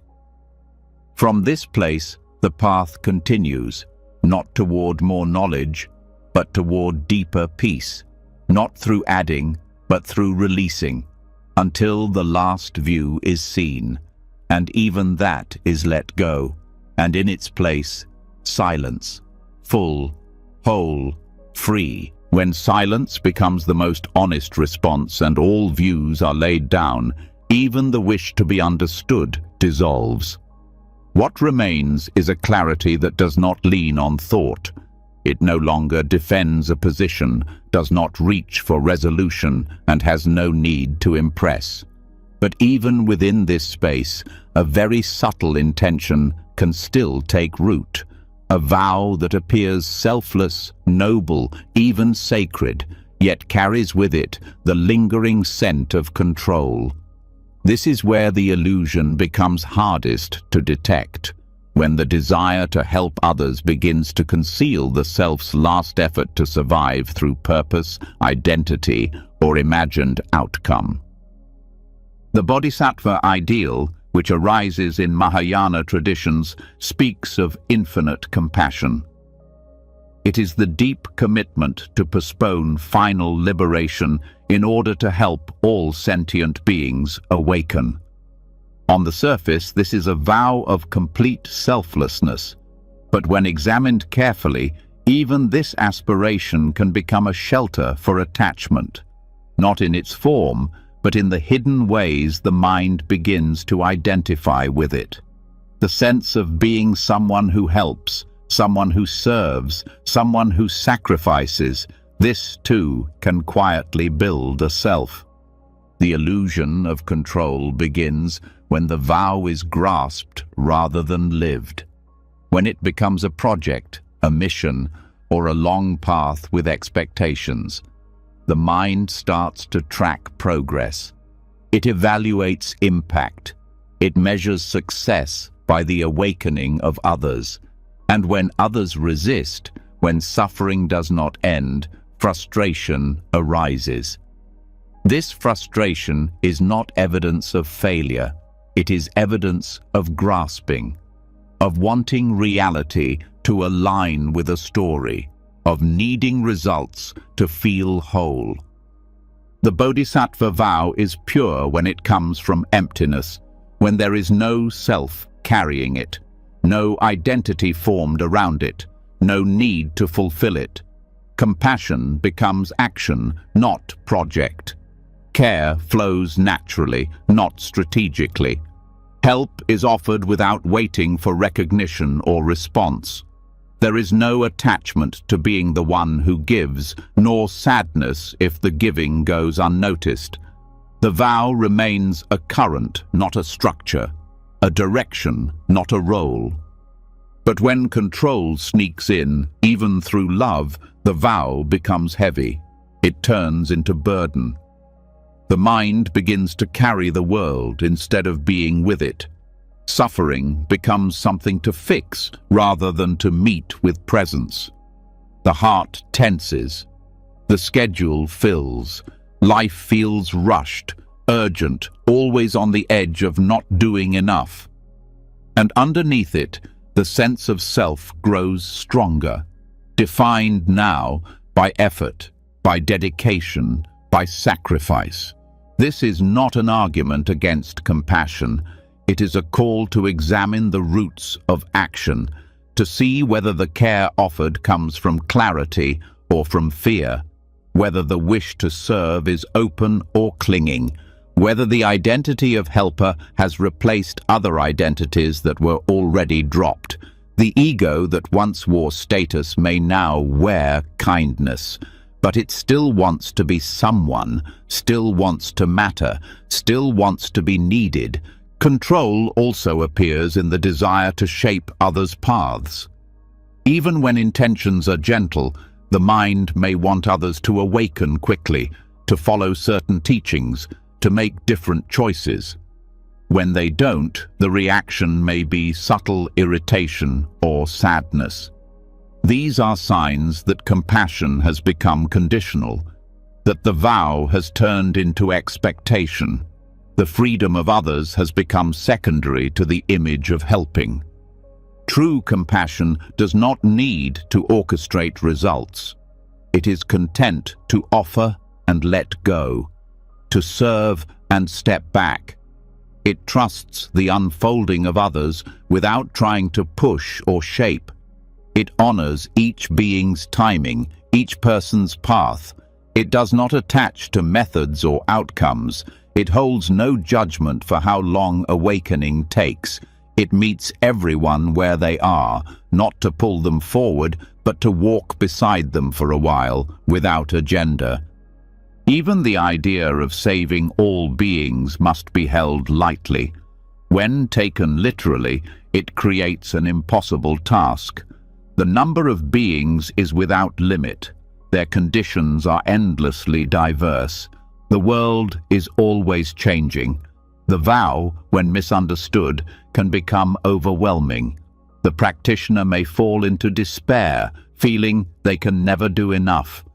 This despair is not caused by reality, but by the insistence on outcome, the expectation that the vow must be fulfilled in a particular way. But the essence of the vow is not completion, it is direction. It is an orientation of the heart, not a target. It expresses the natural movement of a heart no longer centered on itself. It is not a strategy, but a reflection of emptiness. When there is no self to protect, compassion arises. When there is no agenda, service becomes effortless. It responds without needing to accomplish. This understanding also frees the practitioner from comparison. When the vow is held as identity, it becomes another way to measure self-worth.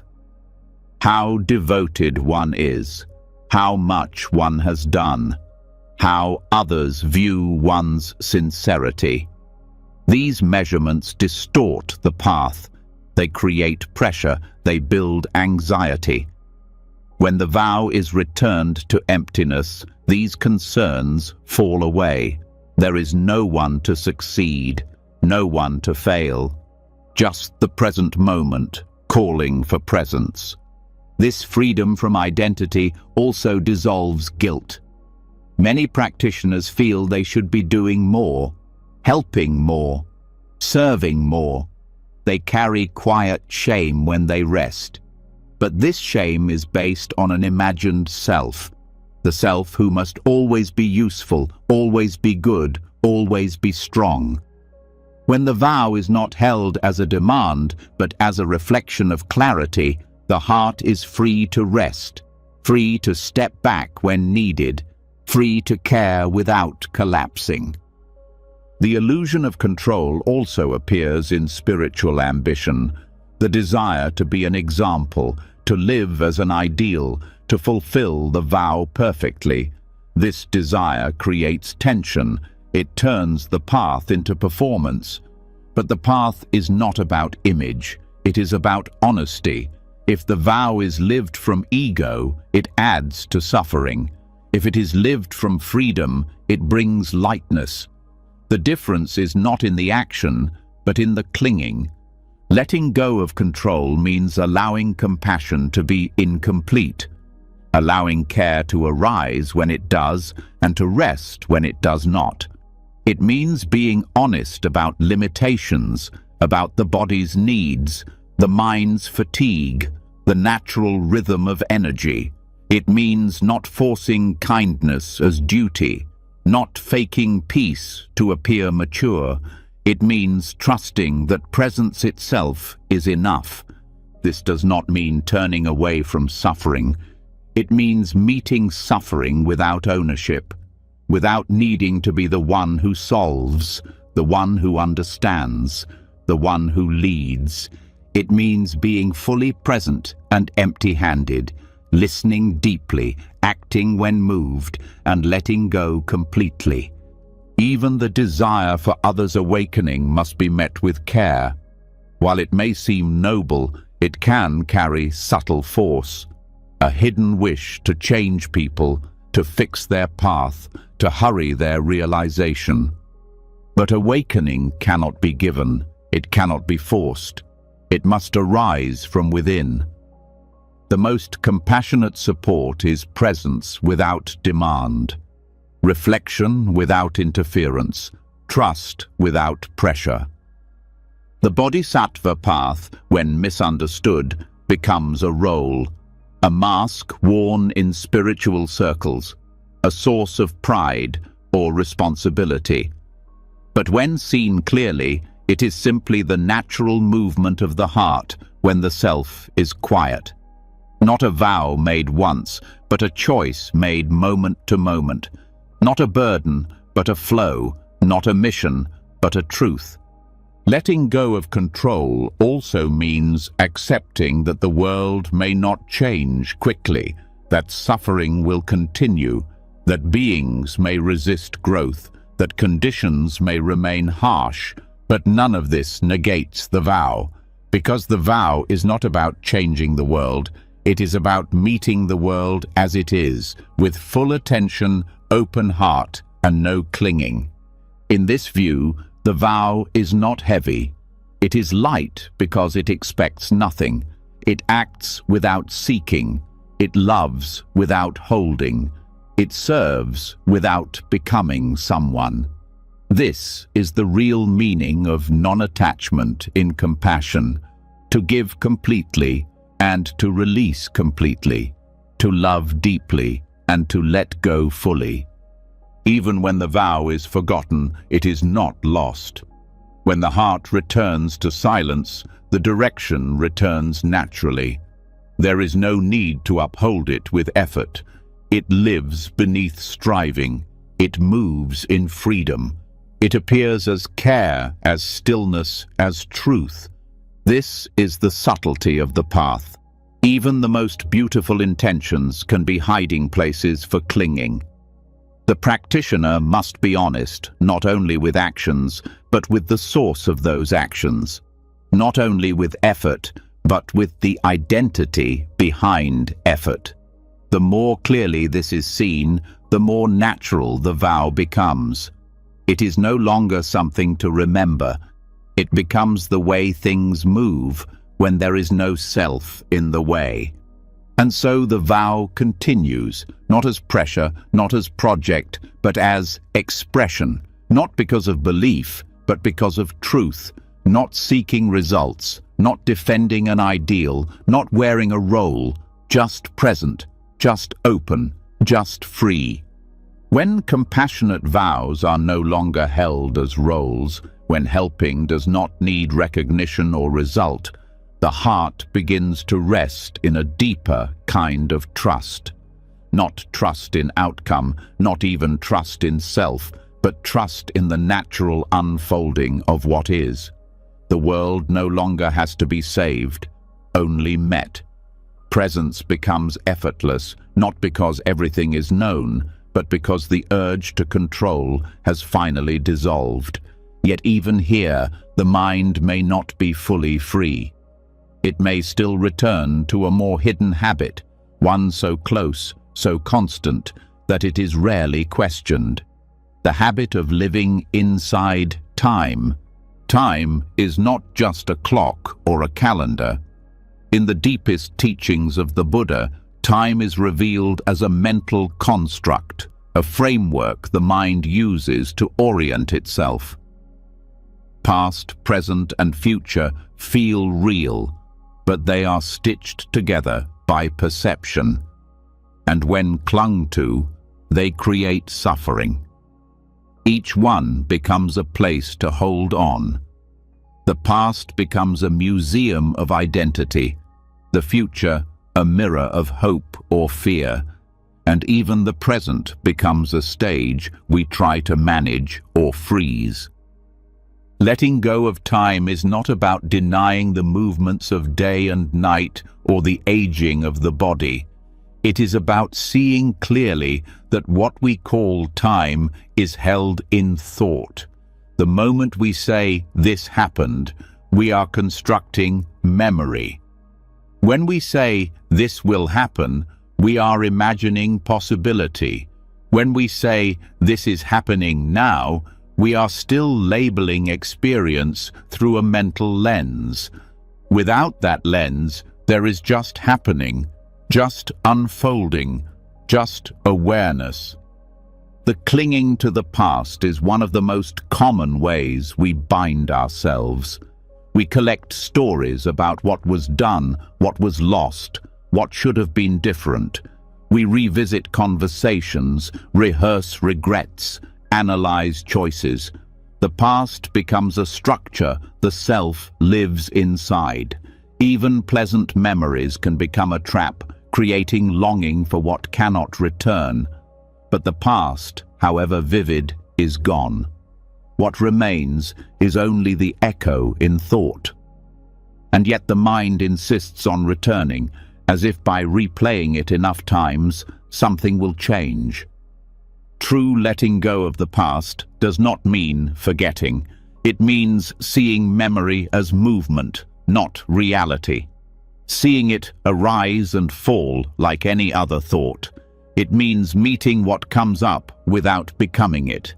Pain may revisit, joy may revisit, but neither is permanent, neither is you. When the past is not clung to, its hold dissolves, identity loosens, history becomes background, not a home. Clinging to the future is no less painful. It begins with planning and ends in anxiety. We imagine what may happen and then try to prepare, control, or avoid it. The mind projects forward, seeking safety, certainty, or reward. But the future never arrives as imagined. It always appears as this moment. And yet we trade the presence of now for the illusion of later. This is the root of restlessness, of fear, of endless striving. Always waiting for something more. Letting go of the future does not mean carelessness. It means no longer needing to lean on imagined outcomes. It means moving with awareness rather than anticipation, trusting that the next step will appear as needed, that the unfolding of life cannot be controlled, only met. When the future is no longer needed for identity or hope, peace begins to grow. Even the present can become a place of clinging. When the mind turns awareness into a possession, I am here, now, being mindful, it builds another identity. It tries to grasp the present as if it were an object. It turns the moment into something to hold, to preserve. But the present is not a thing. It cannot be owned. It is not even a single point. It is a continuous unfolding that cannot be frozen. Trying to stay in the present as a goal is also a form of craving, a spiritual performance. Real presence is not created by effort. It is what remains when time is not being constructed. When thought quiets and the mind stops dividing experience into before and after. Then what's left is awareness without reference. No timeline, no measuring. The Buddha described a mind that does not abide in the three times. It does not rest in memory. It does not lean into future. It does not get stuck in the idea of now. This is the mind that is free, because it is not bound by thoughts' labels. It does not seek continuity. It does not fear change. It simply meets what is, as it is, without placing it into a timeline. This understanding changes how we hold our stories. Our life narrative loses its weight. We no longer need to define who we are by what has happened. The arc of our existence, once so tightly held, becomes a string of passing impressions, not false, but not fixed, not erased, but no longer binding. We become less interested in explaining ourselves, less attached to being understood through history. It also changes our relationship to goals. Without the future as a resting place, we no longer depend on becoming. Motivation does not vanish, but it becomes lighter. We still act, we still plan when needed, but without illusion, without needing the future to complete us. We let go of timelines for awakening, for peace, for freedom. The path becomes more fluid, more honest. Time clinging also fuels comparison. When we look at others and feel behind, it's because we're living in imagined progress. We believe we should be further along, that there is a timeline we've failed to match. This causes quiet shame, jealousy, or urgency. But when time loses its hold, comparison softens. There is no race, no clock, no competition, only this life as it is, unfolding uniquely. Letting go of time also softens aging.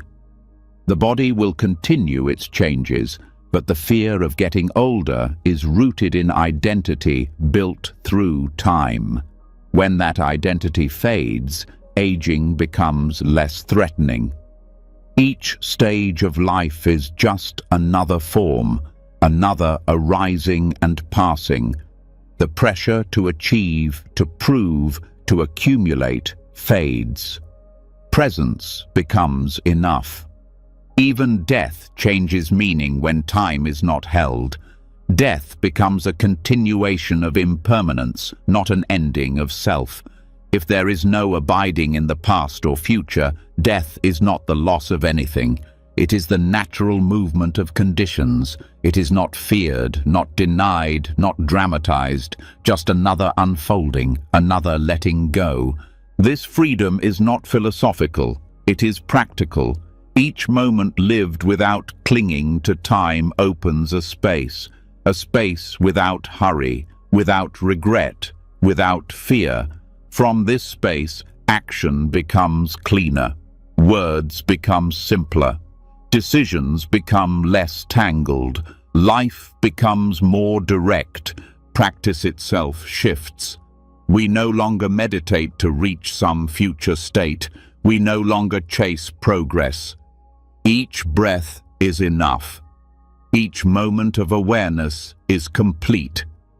The depth of the path is measured not by time spent, but by the absence of time altogether.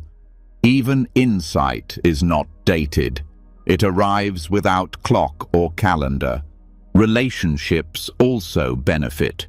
We stop holding others to stories. We stop defining them by their past or needing them to promise the future. We meet people as they are now, without agenda. Forgiveness becomes easier. Expectations fade. Presence becomes the gift, not performance. Letting go of time does not mean becoming passive. It means becoming real. Fully responsive to now, but not fixated on now. Acting when needed, resting when needed, without the burden of narrative. It means living outside the storyline, in the field where things arise and pass without needing to be named. This freedom grows slowly. The mind will return to time again and again. That is natural. But each time it is seen, each time the pull of past or future is noticed and not followed, the habit weakens, the sense of spaciousness deepens, the trust in presence strengthens. Eventually, there is less desire to explain anything. Life becomes mystery, not problem. There is nothing to solve, only to meet. The question of what happens next no longer matters. The need to remember everything softens. The urge to hold on to moments fades.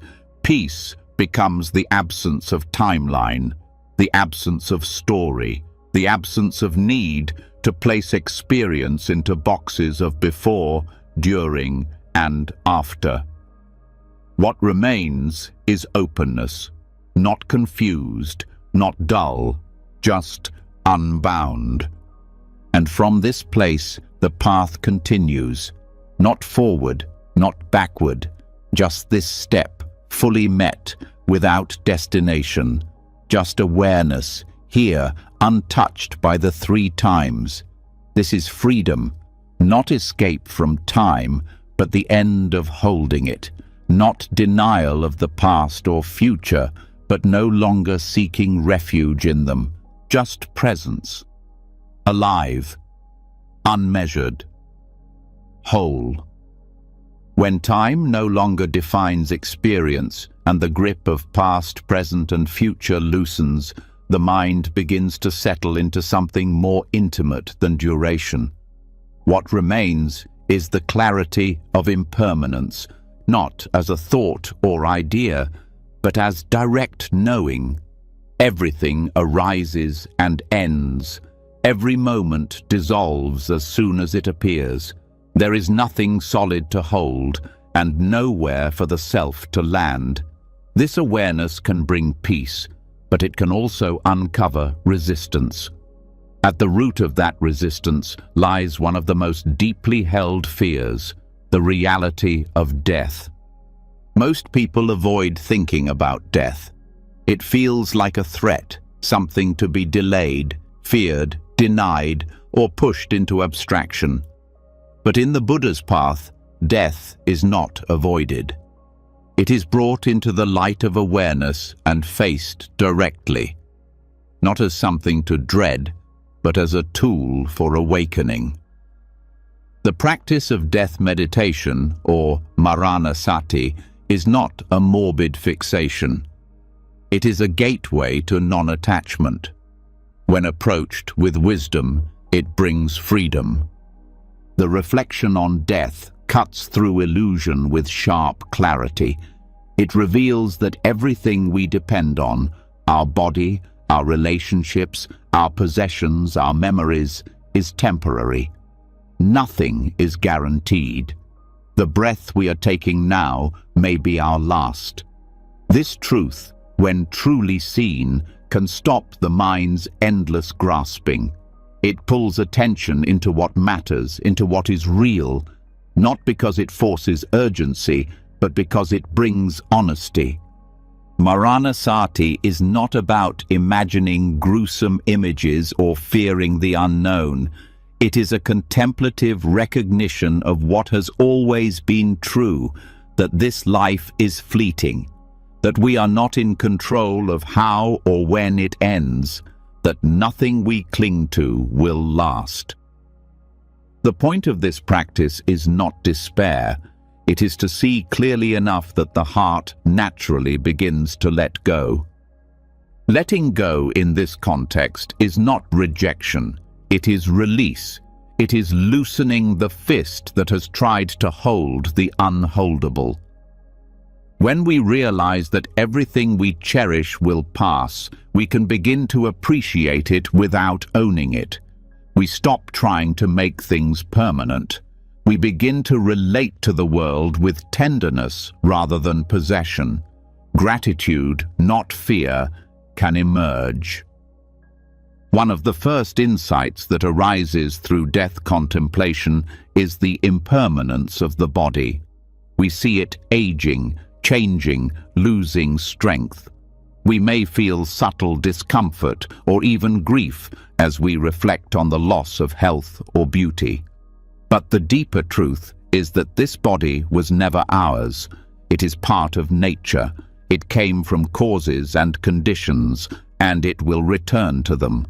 We live in it, but we do not own it. When this is understood, fear begins to soften. Even physical pain becomes less personal. Death contemplation also reveals the fragility of control. We plan, schedule, and expect continuity, but we do not know what will come. We assume tomorrow will arrive, but there is no certainty. This isn't meant to create anxiety. It is meant to dissolve false security, to show that control is limited, that the future is unknown. And when the fantasy of control fades, something else becomes available. Trust, not in a specific outcome, but in the flow of life and death itself. This practice also shifts how we relate to possessions. When we reflect on death, the urgency to accumulate fades. The pressure to achieve status, wealth, or admiration begins to look hollow. These things cannot follow us. They provide no protection. Knowing this doesn't make them meaningless, but it restores perspective. Usefulness, not ownership, becomes the focus. Generosity grows. Clinging shrinks. Relationships too are transformed. When we contemplate the death of loved ones, not as a possibility, but as a certainty, we meet them differently. Small resentments lose their power. Unspoken appreciation is more easily expressed. We stop taking connection for granted. Death contemplation doesn't make love smaller. It deepens it. Because we no longer assume we have time. We meet others with less demand, more presence. Maranasati also challenges the attachment to self-image. When we see that the body will die, that memory will fade, that names will be forgotten, we begin to question what this self really is. What remains when identity is stripped away? Who are we really, if not our roles, histories and reputations? This inquiry is not philosophical. It is a doorway to freedom. Because when the self is no longer propped up by illusions of permanence, there is nothing left to protect. Fear of death often comes from not having lived fully, from postponing joy, from holding back expression, from waiting for the right moment. But death reflection interrupts that waiting. It says the moment is now, that life is not a rehearsal, that the heart can open without delay. It is a call to meet life directly, not through goals, but through presence. This kind of reflection is not passive. It is alive. It energizes the path. It brings urgency without panic, purpose without pressure. The Buddha encouraged frequent remembrance of death, not to depress, but to awaken. Those who keep death in mind are said to live with diligence, clarity, and care. They waste less time, they gossip less, they worry less about what does not matter.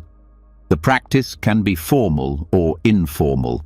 It may be as simple as pausing each morning and remembering, this day is not guaranteed.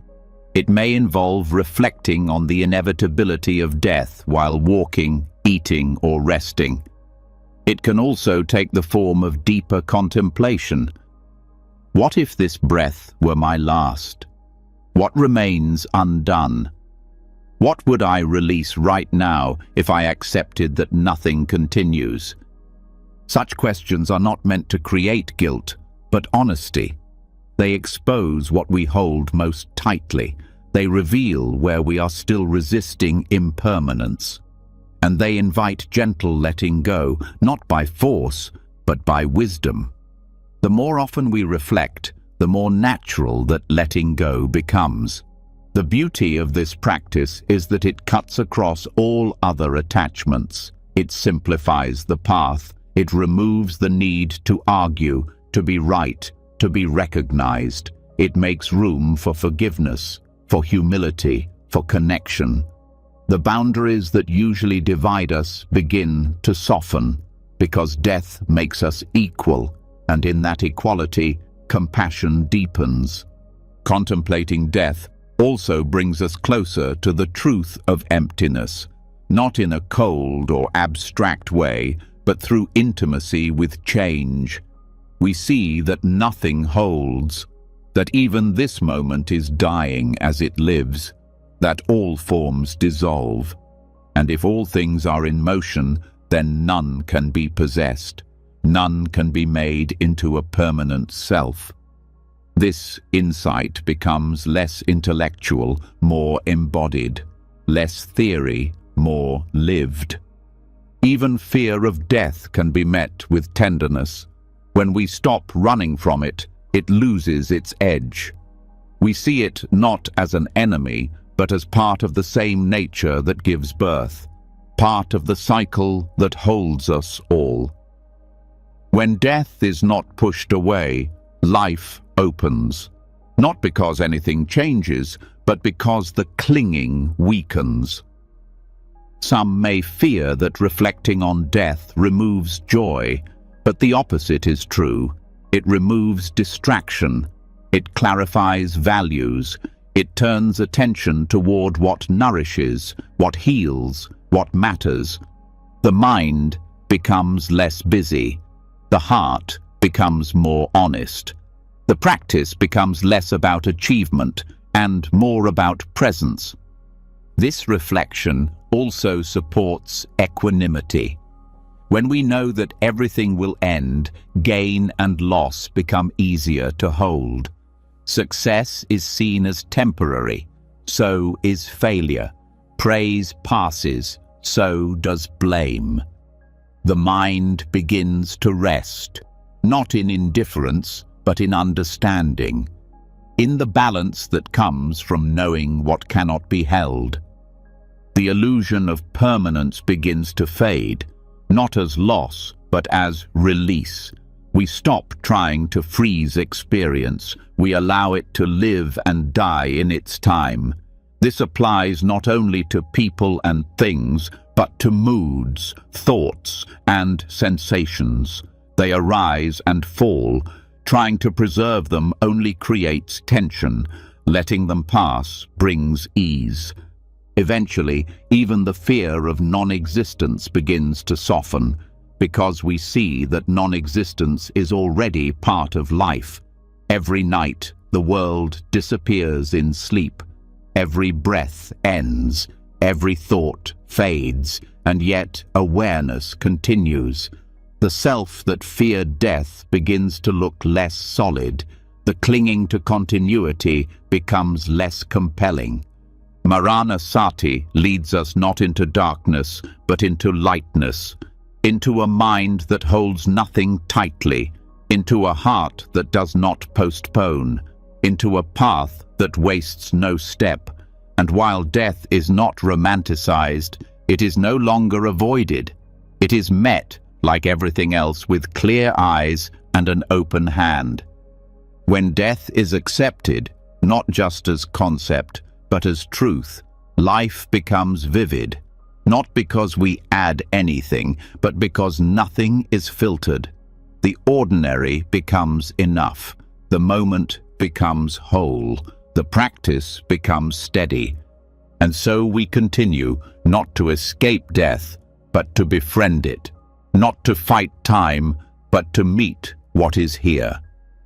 The path narrows, but it becomes clear. The heart softens, but it becomes strong. And the clinging fades, not by rejection, but by wisdom. The breath comes, the breath goes, each one a teacher, each one a letting go. And within that letting go, the peace we have always sought begins to rise, quietly, naturally, without needing to last. Just this, just now, fully met, then gone. When the mind makes peace with death and the heart stops postponing presence, something very subtle arises, an ease that doesn't grasp, a clarity untouched by fear. But within that ease, there remains one final habit the mind may still try to keep. It's quiet, it's refined, and it wears the appearance of humility. It is the subtle pride of having let go, the identity of the one who has surrendered, the self-image of the spiritually advanced. This is the last mask of clinging, the attachment to being someone who has transcended attachment. This form of attachment is difficult to recognize because it does not arise from greed or aversion. It grows in the shadow of the path itself.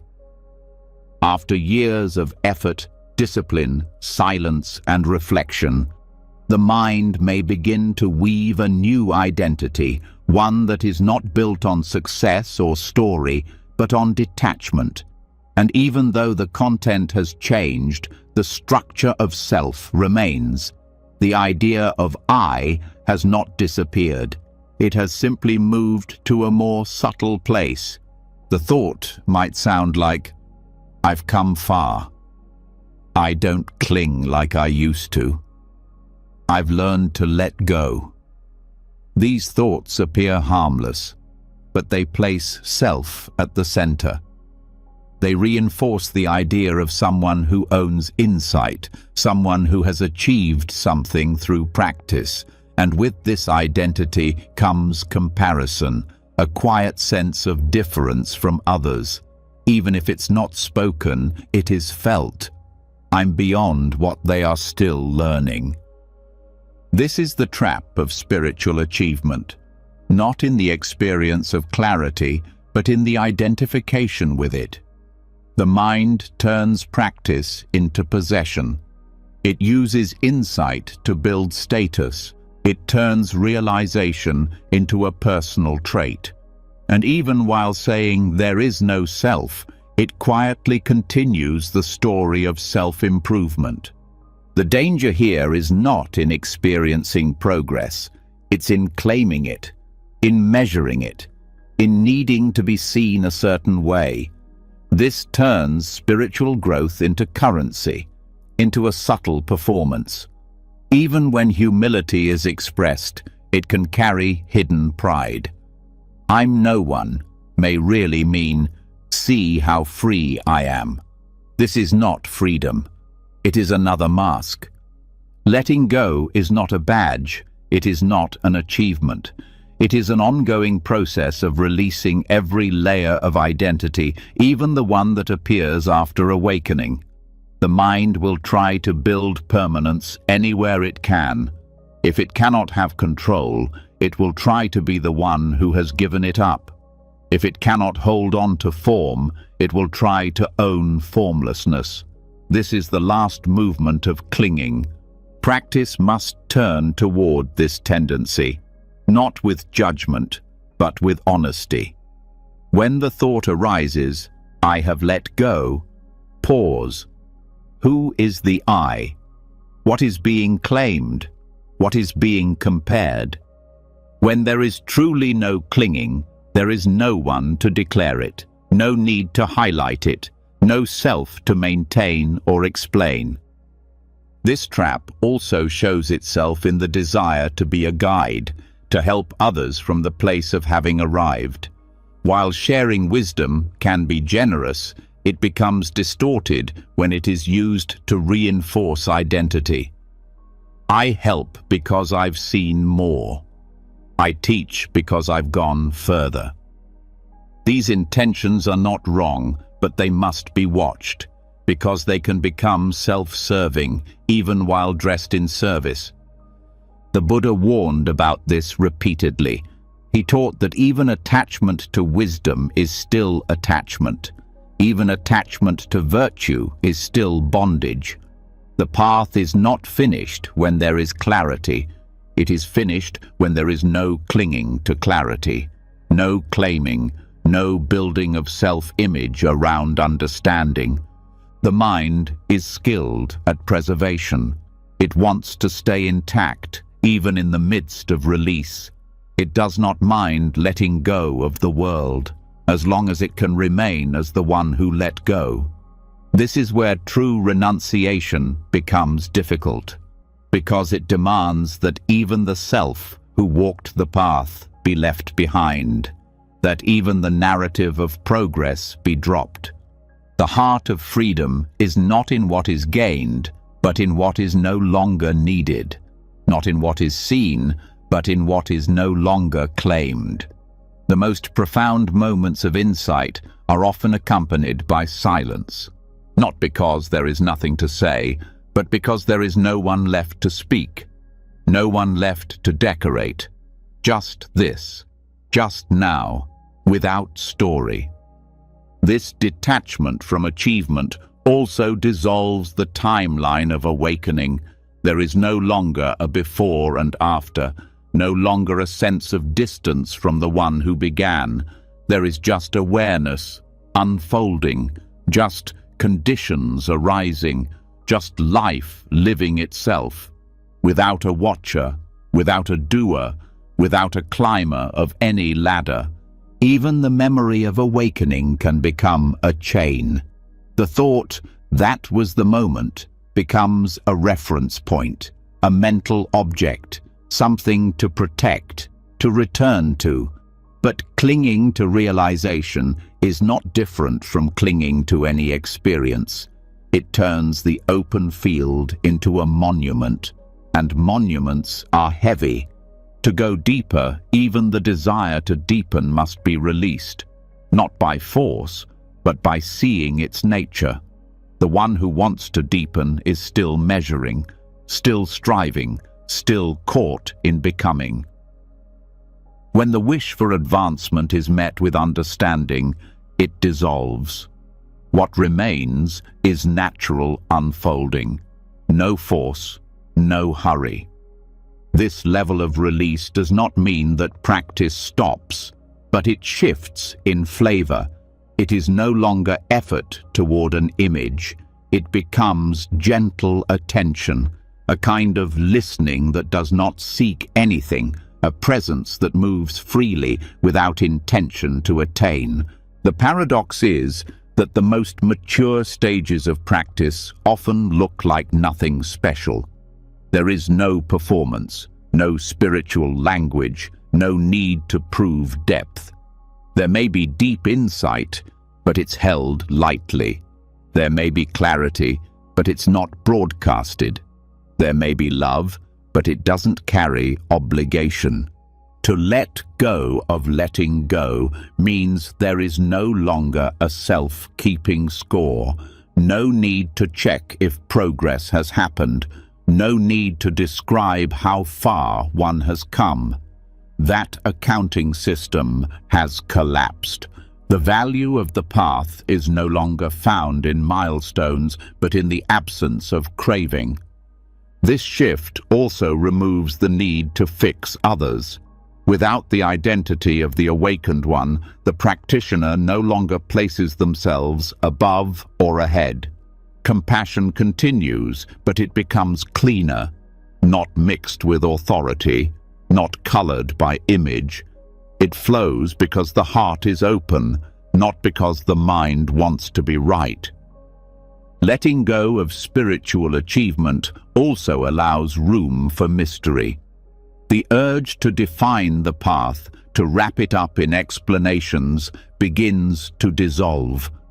What remains is a kind of humility that does not seek confirmation, that does not need to be validated, that is at peace with not knowing. This humility is not weakness. It is strength rooted in silence. It is the freedom to speak or not speak, to lead or to step aside, to be present without being seen. It is the end of being someone, not because the self has been erased, but because it is no longer believed. The ego wants ownership of awakening. It wants a story to tell. It wants to feel different, special, ahead. But the truth is simple. There is no one who awakens. Awakening is not something that happens to a person. It is the absence of the illusion of personhood. When that illusion is no longer fed, the story ends. And with the end of the story comes a different kind of life, one that is not measured in terms of progress or attainment, one that doesn't depend on the perception of others, one that does not aim to impress. It is a quiet life, lived without center, without goal, without self-image. Even the word awakening becomes lighter. It no longer holds a charge, no longer carries weight. It is not a prize, not a final moment. It is simply the falling away of illusion, again and again. A process that cannot be possessed, a reality that cannot be claimed. The deepest letting go is letting go of being someone who lets go. The final illusion is the one who believes they are beyond illusion. When that too fades, only presence remains, open, simple, whole. And in that presence, there is nothing left to maintain, nothing to polish, nothing to become. Just this breath, just this step, without owner, without measure, without pride. This is the freedom the path has always pointed to, not the pride of detachment, but the end of pride itself, not the identity of awakening, but the absence of identity, not the possession of clarity, but the letting go of all claims. And from this absence, life flows naturally, without the watcher, without the achiever, without the narrator, just stillness in movement, just awareness in expression, just love without story, nothing to attain, nothing to prove, nothing to hold, nothing to be, only freedom, only now, only release, when even the identity of one who has let go is released, when there is no longer any inner reference point to measure, to compare, or to narrate a path. What remains is neither absence nor dullness. It is clarity without ownership. The sense of progress dissolves, and so too does the one who claimed awakening. But even here, there may be one more quiet construct the mind rests upon: the observer, the witness, the one who is simply aware of everything else. It does not judge, it does not act, it only sees. And yet this last posture of subtle self, revered in many traditions, must also be examined closely. Because even the witness, if held as something real or separate, becomes a final veil. And to pass through that veil, the view of emptiness must go further. In the Madhyamaka school of Buddhist philosophy, the middle way is not a position between extremes, but a method of seeing through the extremes entirely. It is not a compromise between existence and non-existence. It is the realization that neither holds absolute truth. Everything that arises does so dependently, not from itself, not from something else, not from both, and not without cause. This principle, called dependent origination, reveals that nothing has independent essence. All phenomena, including what we call the observer, are empty of self-nature. The observer seems safe. It doesn't engage in craving. It doesn't chase experiences. It watches from a distance.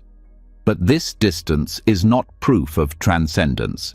It can be the last defense of the subtle self. It is the belief that there is something stable behind experience, something watching that remains untouched. This becomes another hiding place, a refuge not in freedom, but in duality. There is experience, and there is the one who knows it. That division is the final illusion. When the witness is investigated, it cannot be found. It is not in the eyes, though it sees. It is not in thoughts, though it knows them. It is not in space, though it perceives movement. It does not appear as form, and it has no name or boundary. Yet we speak of it as if it were a fixed point. This habit is based on subtle reification, turning a useful convention into a supposed essence. But when we ask, where is the observer located? How does it exist? Can it be separated from the moment it observes? These questions start to dismantle the illusion. In direct experience, the observer and the observed arise together. One does not stand apart from the other. Seeing and what is seen are not two. There is only experience unfolding. When we divide it, we create duality. And in that duality, the self returns, not as the doer, not as the thinker, but as the one who is quietly present behind it all. But this presence is not an entity. It is a function. It arises dependently. And what arises in dependence is empty. The Madhyamaka approach dismantles all views, including the view of a background awareness. It uses reasoning not to reach conclusions, but to remove assumptions. If the observer exists independently, it must be unchanging, but what is unchanging cannot function. If it changes, then it arises and ceases like anything else. If it is the same in all states, it cannot distinguish one moment from another. If it differs across states, then it is conditioned. These reflections expose the contradictions in holding the witness as real. Some traditions speak of pure consciousness or primordial awareness. These can be helpful pointers, but they too must be released. If they are turned into absolutes, they become subtle forms of self. They reintroduce a foundation. But the middle way does not allow for any fixed ground. Not in things, not in mind, not even in consciousness. The ultimate teaching is not that there is something behind all this, but that there is no inherent existence anywhere. And from this insight, true freedom appears. Emptiness is not negation. It is openness. It does not mean that nothing exists, but that nothing exists independently. Everything is interdependent, impermanent, without a self-essence. This includes the idea of an internal witness. There is cognition, there is knowing, but there is no solid knower behind it. When this is seen, the mind no longer needs to maintain a center. The world is not split into subject and object. There is just this, the total unfolding of conditions, without anyone inside them. When the observer is dropped, awareness remains, but it is not owned, it is not held, it is not directed from a distance. It is simply what is, ungrasped, centerless, free. And this freedom is not found by clinging to awareness, but by seeing that even awareness is empty, not absent, not meaningless, just not separate from what it knows. No seer, no seen, just seeing, dependent on conditions. This level of understanding transforms meditation. No longer is there someone watching the breath. No longer a mind observing thoughts. There is breathing, known. There is thought, known. But the one who watches is no longer believed. Practice becomes less structured, less aimed, more natural. The tension of control fades. The illusion of being the background presence dissolves. What remains is clarity without identity. This also transforms how we hold the path. There is no longer a person walking it. There are just steps unfolding. The teachings are not things we use. They are conditions arising within experience. Insight is not something possessed. It arises and passes. Even awakening is not held. It is not a state to reach, but the falling away of false views. Language often makes this difficult to see. We say, I am aware, I observe, I know. And these phrases reinforce the sense of a subject behind them. But when we look closely, that subject is never found. It is assumed but not seen. It is spoken of but never directly touched. It is a mental knot that unravels when questioned. The middle way invites this questioning, not as intellectual exercise, but as liberation. It dismantles the stories that keep us bound. It does not provide new answers. It removes the need for answers. It reveals the fluid nature of all experience, that nothing stands alone, that nothing is fixed. Even mindfulness becomes less of a task. It is no longer something a person does. It is the natural knowing of what arises without interference.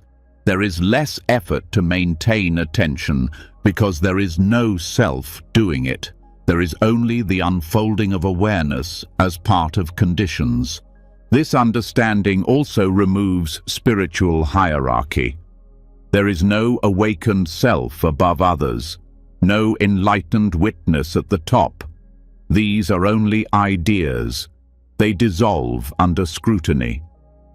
What remains is the same emptiness in all beings, the same nature of not-self in every moment.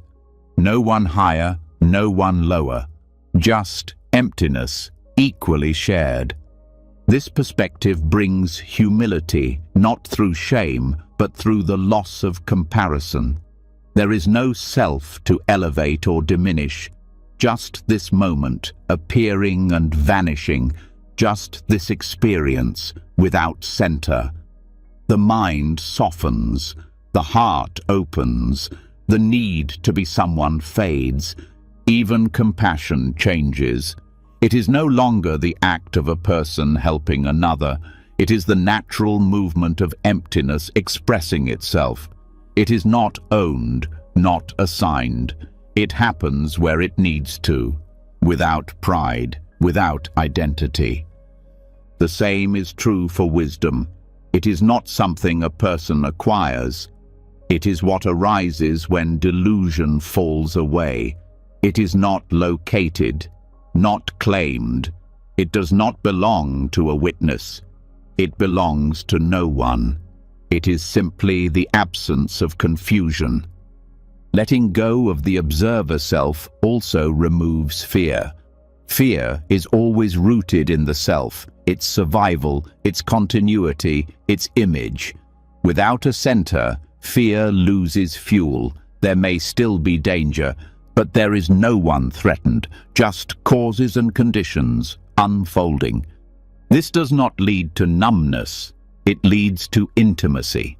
When the mind stops standing back, it enters fully. Without watcher, everything is met more directly. Emotions are not analyzed, they are felt. Sound is not filtered, it is heard. Experience is not controlled, it is lived. This is what the middle way reveals, not a theory, but a reality that cannot be captured, a view that sees through all views, a wisdom that is not knowledge, but the ending of false knowing. The observer was never real. It was always a lens, a habit, a placeholder. When it dissolves, nothing is lost. What remains is wholeness without self. And in that wholeness, the path continues. Not walked by anyone, not leading anywhere, just this, each moment arising in emptiness, passing without residue, seen without division. No observer, no subject, no owner. Only freedom, quiet, centerless, full. When the illusion of a fixed observer falls away and awareness is no longer tied to a witness, a new layer of seeing begins.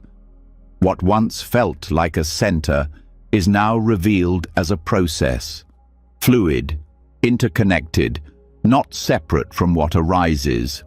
No knower behind knowing, no thinker behind thought, no one watching the flow, just causes and conditions, unfolding moment by moment. And if nothing stands on its own, then the question naturally follows. How does clinging even start? How does suffering, born of attachment, take shape if there's no one inside to grasp? The Buddha offered a clear map, 12 steps known as dependent origination or paticca samuppada. Not a theory, but a structure of experience showing how suffering arises. Not linear, not rigid, but deeply revealing when traced with care. Most people learn the 12 links from beginning to end. from ignorance to aging and death, from not seeing clearly all the way to the pain of impermanence. But what happens when we turn around? What happens when we walk the path backward, not in time, but in attention, starting from the suffering we know so well and tracing it back to its root? This reversal doesn't undo the teaching, it clarifies it. It exposes the exact point where attachment begins, where it builds, and where it can be interrupted. To understand this, start with the end of the chain, aging and death. This is not only physical death, but every kind of ending. The death of a moment, of a relationship, of a role, of an image. Aging here includes decay, decline, disintegration. These bring pain, not simply because they occur, but because the mind resists them, because we expect permanence in a world that constantly changes, and that resistance leads to sorrow, lamentation, and despair. These emotions are not random. They are not signs of weakness. They arise because something we've held on to is slipping away. Before this grief, there is becoming, bhava, the process of constructing a self, a way of being, a personal reality. This is where identity forms, where we play roles, where mental formation begins to solidify. Becoming is not static, it's active. It's the mind reinforcing a version of self through action, through thought, through habit. It sets the conditions for birth, not just literal birth, but the emergence of another constructed self. That birth, jati, is the moment a new identity forms. It might be the birth of me as successful, me as wounded, me as spiritual. These identities are not random. They arise out of past conditioning and present intention. Once they are born, they inevitably age. They encounter failure, disappointment, change, and so the cycle continues. But what drives becoming? What prepares the ground for identity to take root? Clinging, upadana, the grasping at ideas, feelings, views, rituals, and selves. Clinging is not just physical desire, it's psychological dependency. It's the pressure to make something mine, to make it last, to make it define me. We cling to opinions, memories, outcomes, and the moment we do, suffering begins. Clinging doesn't arise from nowhere. It is the child of craving, tanha, the thirst for pleasure, for being, for non-being. Craving is the push and pull of the mind, wanting this, avoiding that. It is born of discomfort and the fantasy that satisfaction lies elsewhere.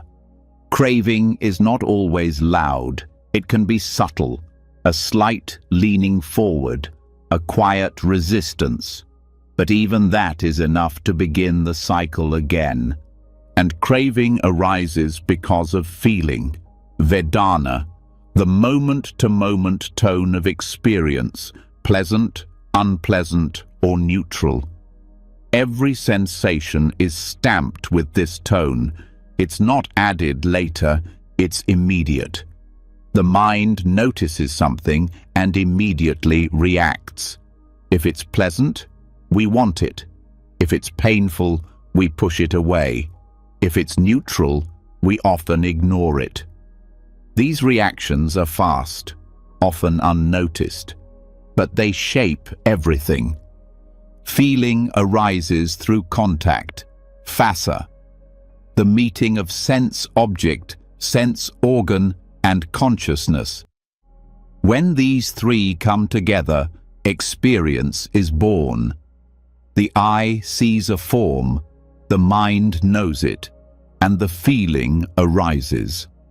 But the feeling doesn't come from the object alone. It comes from the contact. It is not in the world, it is in the relationship between attention and object. This contact is possible because of the 6 sense bases, salayatana, eyes, ears, nose, tongue, body, and mind. These are not just physical organs, they are systems of perception. Without them, there is no interaction. With them, the world appears, not as it is, but as filtered through these bases. And these bases are not chosen. They arise because of name and form, nama rupa. Name and form refers to mentality and materiality, mind and body. Together, they create the conditions for perception. Mental factors include intention, attention, contact, and sensation. Form includes the body, shaped by past actions. Name and form is the dual structure that gives rise to the appearance of a world, and it cannot exist without consciousness, vijnana. Consciousness here means awareness tied to a particular sense, eye consciousness, ear consciousness, mind consciousness. It is the knowing of experience, but it is not self-sustaining. It depends on name and form to arise. This mutual dependency shows that neither is primary. They co-arise, supporting each other like 2 sheaves of reeds. But how does this consciousness appear in the first place? Through formations, sankhara. These are volitional patterns, karmic tendencies, mental habits. Formations are not random. They are shaped by intention. They condition consciousness, coloring it with momentum from the past. They are the echoes of previous clinging, the residue of previous choices. Formations arise from ignorance, avidya, not a lack of information, but a fundamental misperception. Ignorance is not seeing clearly the nature of reality, not knowing impermanence, not self, and suffering. It is the root illusion that gives rise to the whole chain. Ignorance does not mean stupidity. It is the normal way the untrained mind functions, dividing the world, clinging to what is impermanent, searching for what does not exist. Tracing the links in reverse, the path becomes clearer. Suffering arises from birth. Birth arises from becoming. Becoming arises from clinging. Clinging arises from craving. Craving arises from feeling. Feeling arises from contact. Contact arises from sense bases. Sense bases arise from name and form. Name and form arises with consciousness. Consciousness is conditioned by formations. Formations come from ignorance. This reversal is not theoretical, it is practical. It gives us the tools to interrupt the cycle. The moment we become aware of feeling, we can pause. We can notice craving before it becomes clinging. We can see the sense of becoming form before it hardens into identity. We can watch the whole process unfolding and choose not to follow. The chain is not a trap, it's a map. It shows us exactly where freedom can begin. We don't need to dismantle every link at once. One clear moment of mindfulness, one deep breath, one act of letting go can stop the entire chain, because each link depends on the next. Without fuel, the fire goes out. This perspective also shows the impersonal nature of suffering. It's not my craving or my clinging. It is craving conditioned by feeling. clinging arising because of contact. These are natural processes. They unfold according to laws, not because of who we are. And that understanding brings compassion for ourselves, for others, for all beings caught in the same cycle. We also learn to recognize where the momentum builds. Craving often hides behind neutral feeling. Clinging often begins with slight irritation. Becoming sneaks in through subtle thought. The more we refine attention, the more precisely we can interrupt the pattern. Awareness becomes a blade that cuts the link.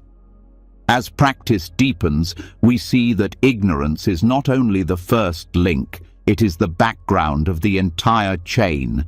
It is present whenever clarity is absent, whenever we identify, whenever we seek permanence. The antidote to ignorance is not knowledge but wisdom, direct insight into dependent origination, into emptiness, into the non-arising of fixed self. And with wisdom, even the chain itself is seen as empty, not as a real cycle, but as a conceptual structure. A teaching device, a skillful means. The links dissolve into immediate experience. There is no need to trace them once the seeing is clear, just the recognition. This is not mine. This is not me. This is not who I am. From this recognition, the mind releases. The heart softens. There is no struggle to change the chain, just the freedom of not feeding it, just the peace of knowing how it works, and no longer believing its story. And so, with each breath, the choice becomes clearer, to follow the link or to see it, to believe the arising or to meet it without clinging. The path is not about controlling experience, but about not being controlled by it. This is the insight of dependent origination in reverse. Not a path to walk, but a pattern to stop. Not a system to memorize, but a structure to see through. And once seen through, there is nothing to dismantle. Only the ease of not building again. In that ease, the path continues, not forward, but here. Not toward a goal, but free from the need for one. Just this moment, seen clearly. Just this arising, unmet by ignorance. Just this experience, without clinging. Just this life, unfolding without self. When the links of dependent origination are traced backward and seen clearly, clinging becomes exposed not as a personal failing, but as a conditioned process, silent, mechanical, always seeking fuel. The cycle continues not because we are bad or broken, but because certain views remain unquestioned. We mistake constructed thoughts for reliable truth. We absorb beliefs and carry them as if they were our own. Even after seeing the chain, even after loosening the grasp of identity, there may still be one subtle form of holding that stays intact, the clinging to views. Clinging to views is the final shape self can take. The mind, having relinquished possession over form, feeling, name, role, and witness, still wishes to assert itself through certainty, through having the right understanding, through identifying with positions. Views offer a kind of safety, a fixed point in a world that constantly shifts. They feel like ground. But when examined, they reveal themselves as burdens. The Buddha did not reject all views. He taught right view as part of the Eightfold Path. But he warned equally about the danger of turning any view into dogma, even views that are technically correct. Right view is a support for liberation, not a flag to wave. When it becomes rigid, it begins to divide. The moment a view is claimed as self or used to compare, defend, or condemn, it transforms from wisdom into weight. Right view is useful only insofar as it leads to less suffering. It's not defined by cleverness or sophistication. It doesn't depend on being well-read or precise in philosophy. Its function is to clarify what leads to craving and what leads to release.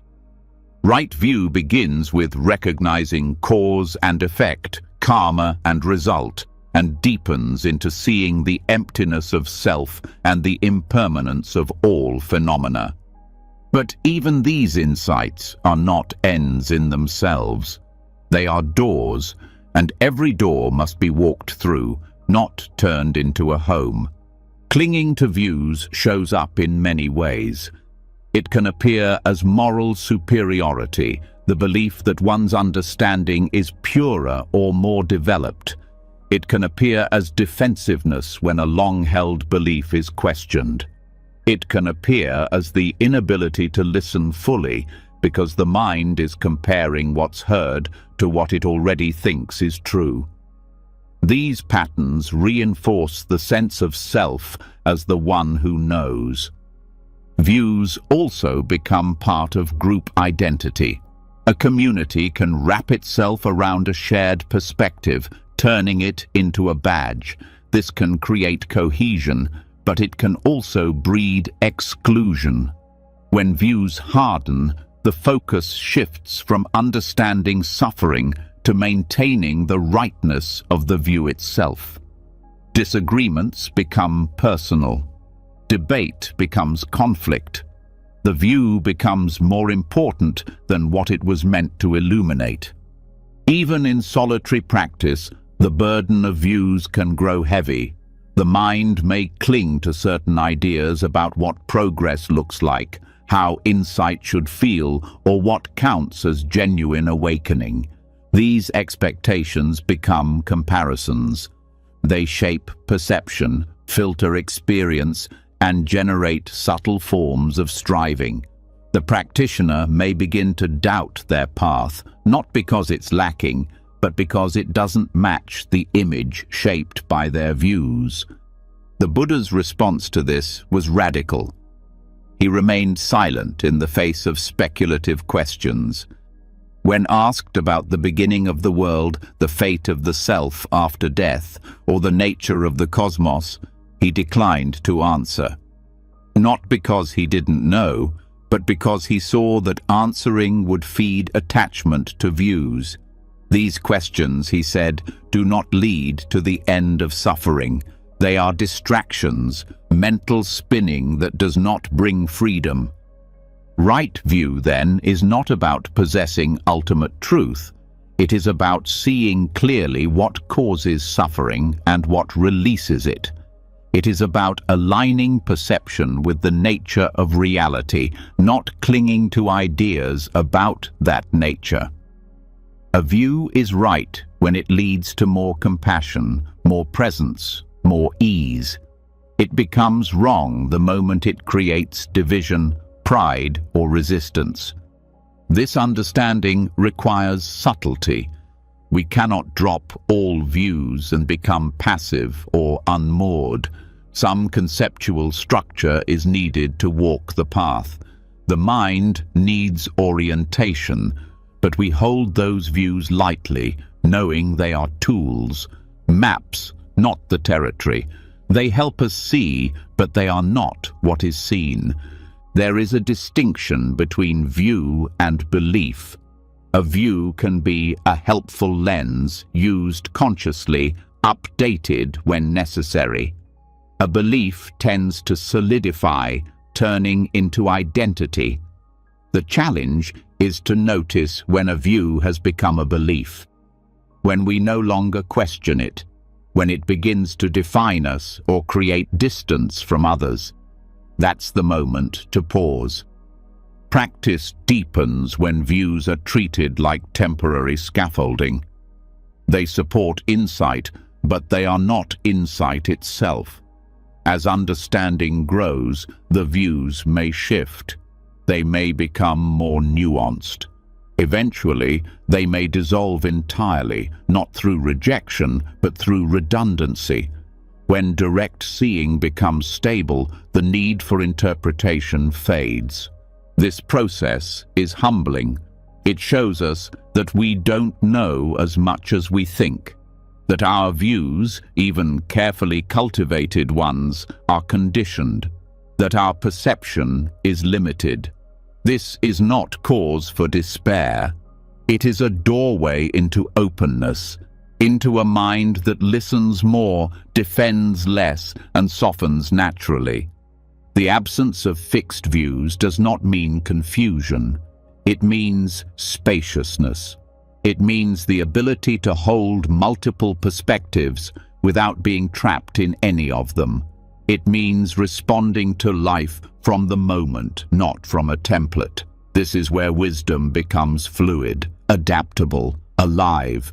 Clinging to views also blocks intimacy.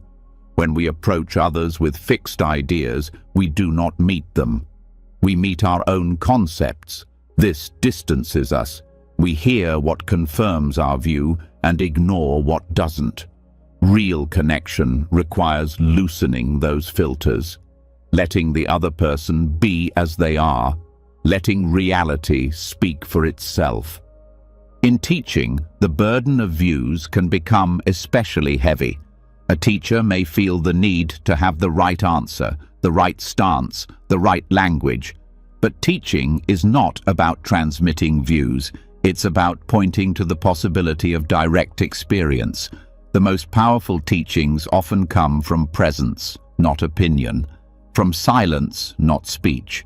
Letting go of views does not mean becoming indifferent or passive. It means seeing that certainty is often a disguise for fear, that needing to be right is often a reaction to discomfort, that holding tight to a view can prevent us from learning something new, from being touched by something unexpected. When we release the burden of views, the heart relaxes, the mind quiets. There is less internal argument, less need to prove, more space to see things as they are without distortion. This doesn't mean we stop thinking. It means we no longer mistake thought for truth. This also applies to how we see ourselves. Views about identity, who we are, how far we've come, what our path should look like, can become obstacles. They define, limit, and isolate. But when we see these as just views, not facts, we begin to move more freely. We act with integrity, not from a script. We meet the moment with authenticity, not with a mental image. Right view without clinging is about balance. It is the middle path between skepticism and fanaticism, between blind belief and constant doubt. It is a stance that is grounded but not rigid, clear but not closed. It allows for confidence without arrogance, for commitment without obsession. In practice, we can reflect on our views regularly. Ask, is this view helping me let go, or is it keeping me stuck? Is it opening my heart or tightening it? Is it bringing clarity or creating confusion? These questions don't weaken our path, they strengthen it. They make it more honest. As insight deepens, views naturally fade, not through suppression, but through disuse. When the sun rises, the candle is no longer needed. When awareness becomes steady, concepts become quiet. What remains is knowing that does not divide, understanding that does not cling. This is the fruit of right view rightly held, not a final belief, but a mind unburdened by the need to believe. A mind that meets each moment without armor. A heart that lets go of being right in order to be real.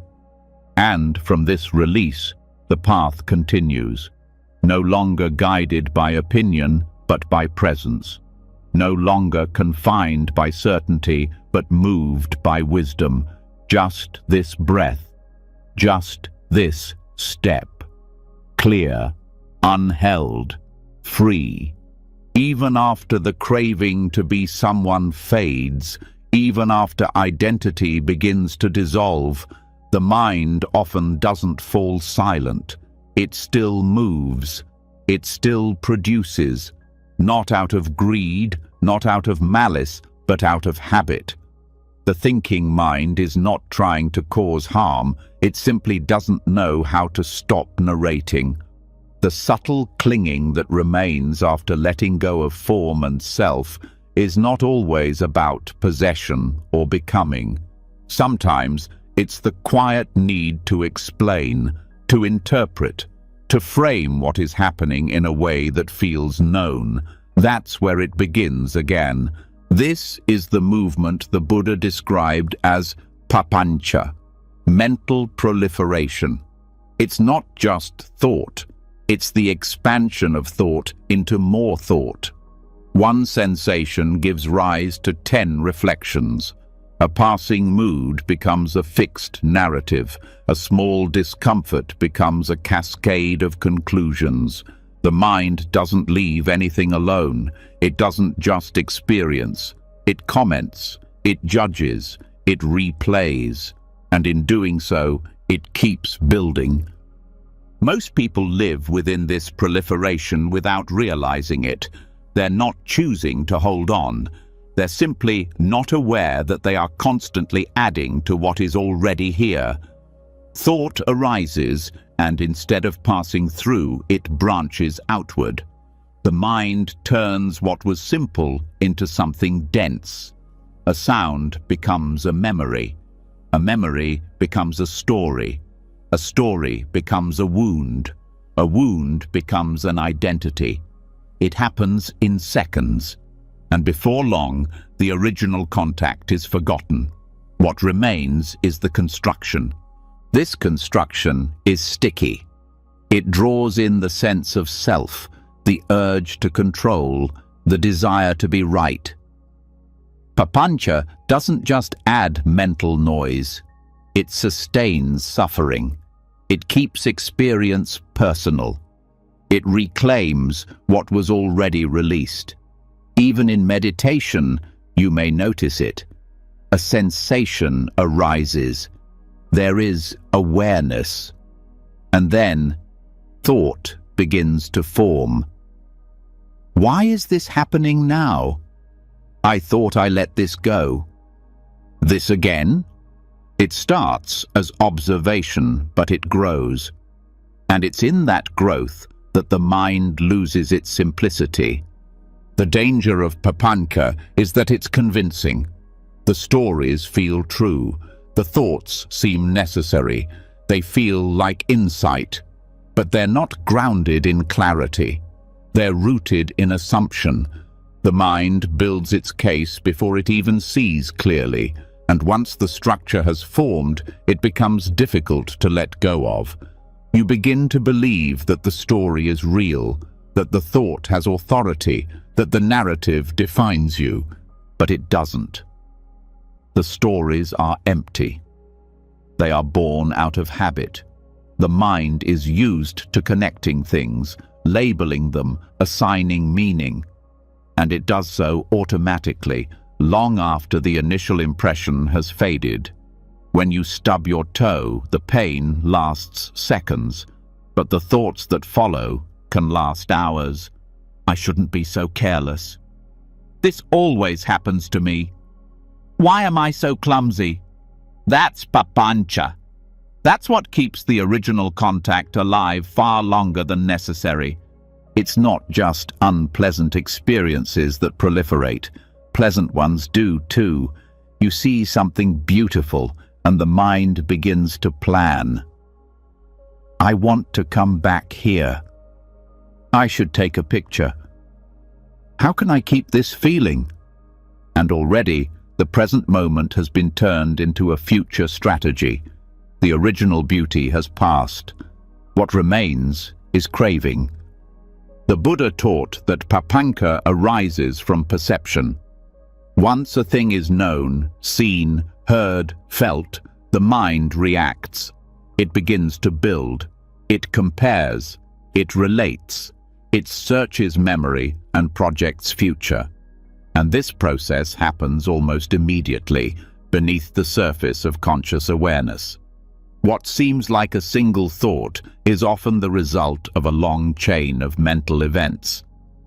The reason papanka is so deeply embedded is because it is tied to identity.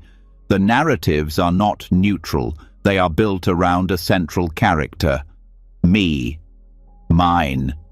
I am. The mind creates versions of self through commentary. I'm improving. I'm falling behind. I'm doing well today. These are not just observations, they are constructions, and once built, they are protected. Even the story of letting go can become a new identity. That's how clever proliferation can be. To see through this process is not to stop thought. It's to stop believing thought. To recognize when the mind has moved beyond simple knowing into elaboration. It's to catch the moment a comment becomes a conclusion and a conclusion becomes a self. This recognition is the beginning of release. Mindfulness is the tool that reveals this process, not mindfulness as attention alone, but mindfulness with discernment, with interest, with honesty. It's not about fighting thought or silencing the mind. It's about observing its patterns without being pulled into them, watching how a small discomfort becomes a chain of reactivity, seeing how a single sentence from someone turns into a complex internal dialogue. When this becomes visible, the pattern weakens. Equanimity supports this process, because without calm, the mind reacts to its own movement.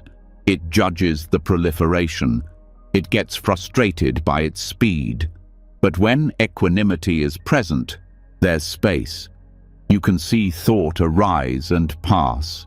You can feel the urge to explain and not follow it. You can experience without multiplying.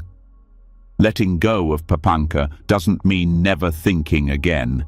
It means thinking when needed, but not feeding what is unnecessary.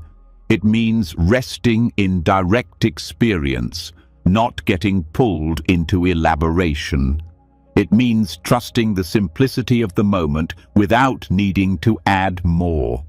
In early practice, you may notice this proliferation often. That's natural. It's not a failure. The mind is conditioned to spread. But every moment you catch it, every time you return to presence without story, the habit begins to unwind, slowly, gently, not through force, but through understanding. As the tendency to proliferate softens, something else begins to appear. A quiet mind, not dull, not blank, but still, present, enough. A mind that knows without spinning, a heart that feels without clinging. A presence that no longer needs to define, explain, or own what arises. This is where freedom begins, not in silencing the world, but in not adding to it, not in changing thought, but in no longer multiplying it. This is the end of papanka, not through suppression, but through clarity, and from that clarity, something natural unfolds, a kind of peace that doesn't need narration, a kind of joy that doesn't need a reason, a kind of awareness that doesn't build anything new. Just this, simple, quiet, free. You've just taken a long, honest journey through the many layers of letting go, not by pushing things away, but by seeing what never needed to be held in the first place. From the subtle clinging to identity to the trap of wanting even spiritual freedom. From the mind's endless habit of spinning stories to the release found in silence, in simplicity, in not needing answers. You've heard how even beauty, even compassion, even the wish to help can become chains when we hold them too tightly. And yet, you've also seen how none of this means withdrawal from life, but a deeper, freer, more open way of living it. Letting go is not an event. It's not one moment. It's a path. One breath at a time, one thought at a time, one subtle release over and over again until what's left is not emptiness in the cold sense, but a spaciousness filled with presence. If something in these teachings opened your heart or helped you see a pattern more clearly, share it in the comments below. What are you letting go of tonight? What's one view, one fear, one story you're ready to stop holding? And if you'd like more teachings like this, calm, grounded, and real, click subscribe and tap the bell so you never miss a step on the path. You've done enough for today. Rest now. Let go. Let life be as it is. And let the peace you've been chasing meet you in stillness.